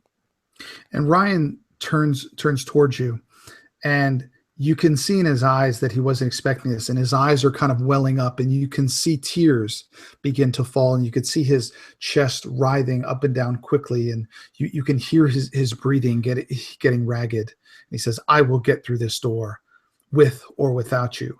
And he begins to go to that door, and he pulls out a small short sword that he has in his head, and he begins banging on the door as hard as he can, just screaming, let me out, open this door now, let me out. And you can hear the metal just clinging and clanging against the door, and you hear a thud beyond the door, and you see Ryan take a step back. And with that step, you hear another thud, and you look at this door, and the crease between the doors, with that thud, you see dust kind of fall between the cracks. And Ryan takes one more hit with his sword. Open this door! And with that, the left side of this door swings open. And Tor, I need you to make me a dexterity check, please.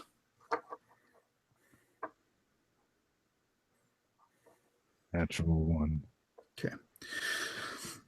You take, as this door swings open, it catches you completely unaware. And not only does it hit you, but you skim across the top of this viscous fluid back towards the other party, a good 30 feet back, as Ryan stands at this door as it opens. And all of you see an 8-legged, large reptilian creature with glowing blue eyes that is standing 5 feet in front of Ryan. All of you are probably 40 or 50 feet away. Sentry, you know what this is. And Ryan fails his con save, and his body stiffens, and you see him fall flat on his back as if he has been turned to stone. Sentry, you know what this is.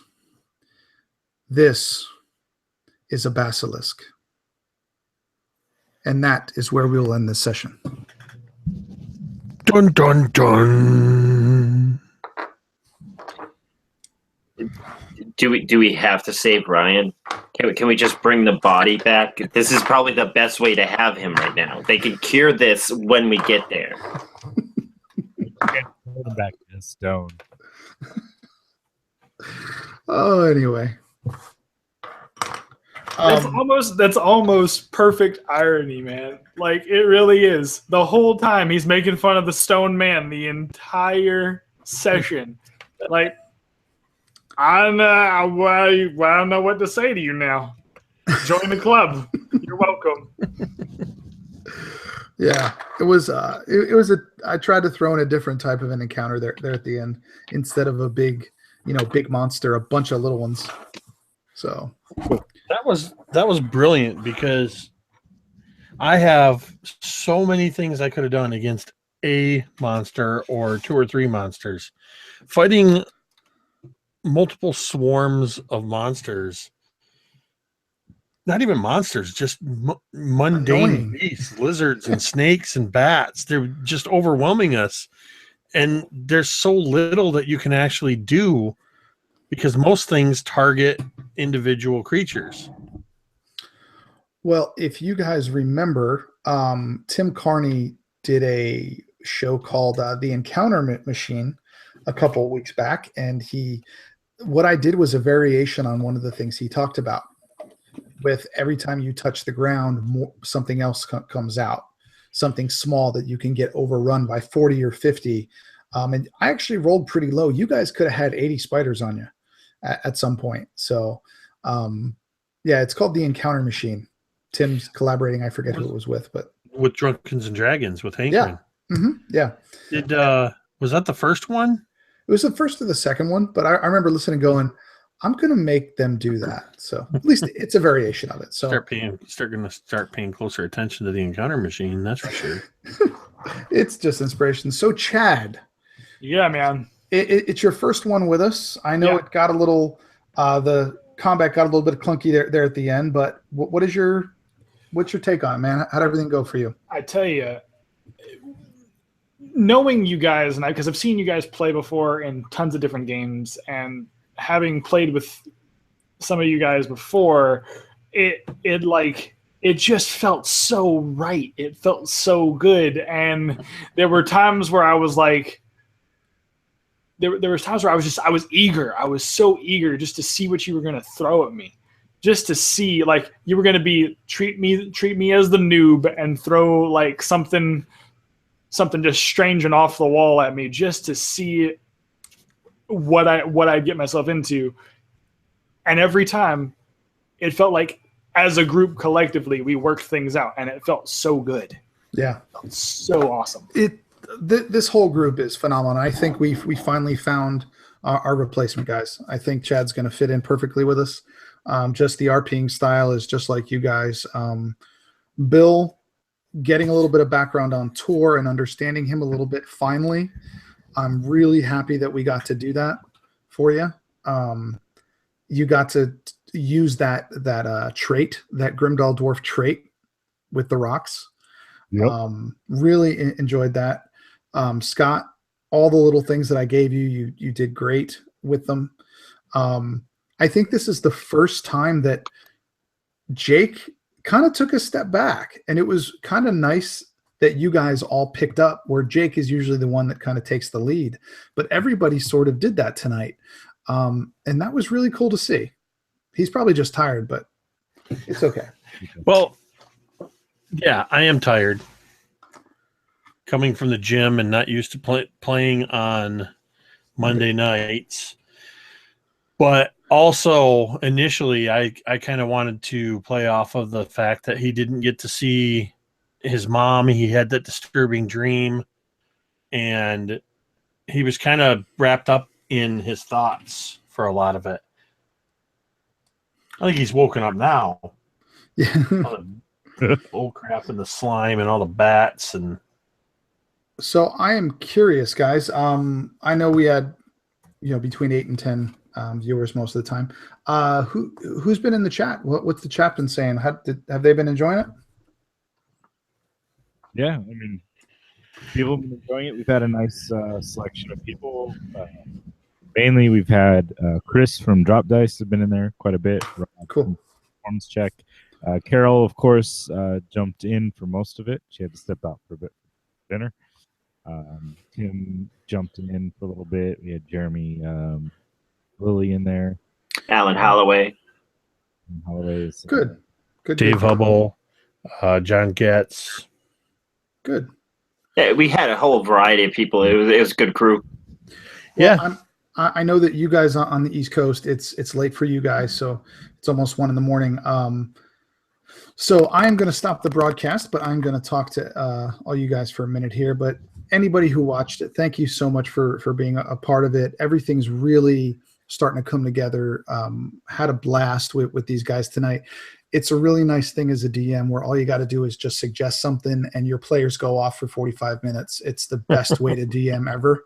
All I got to do is suggest a little bit and they run with it. So I am very blessed and lucky to have amazing players. So thank you guys so much for doing that.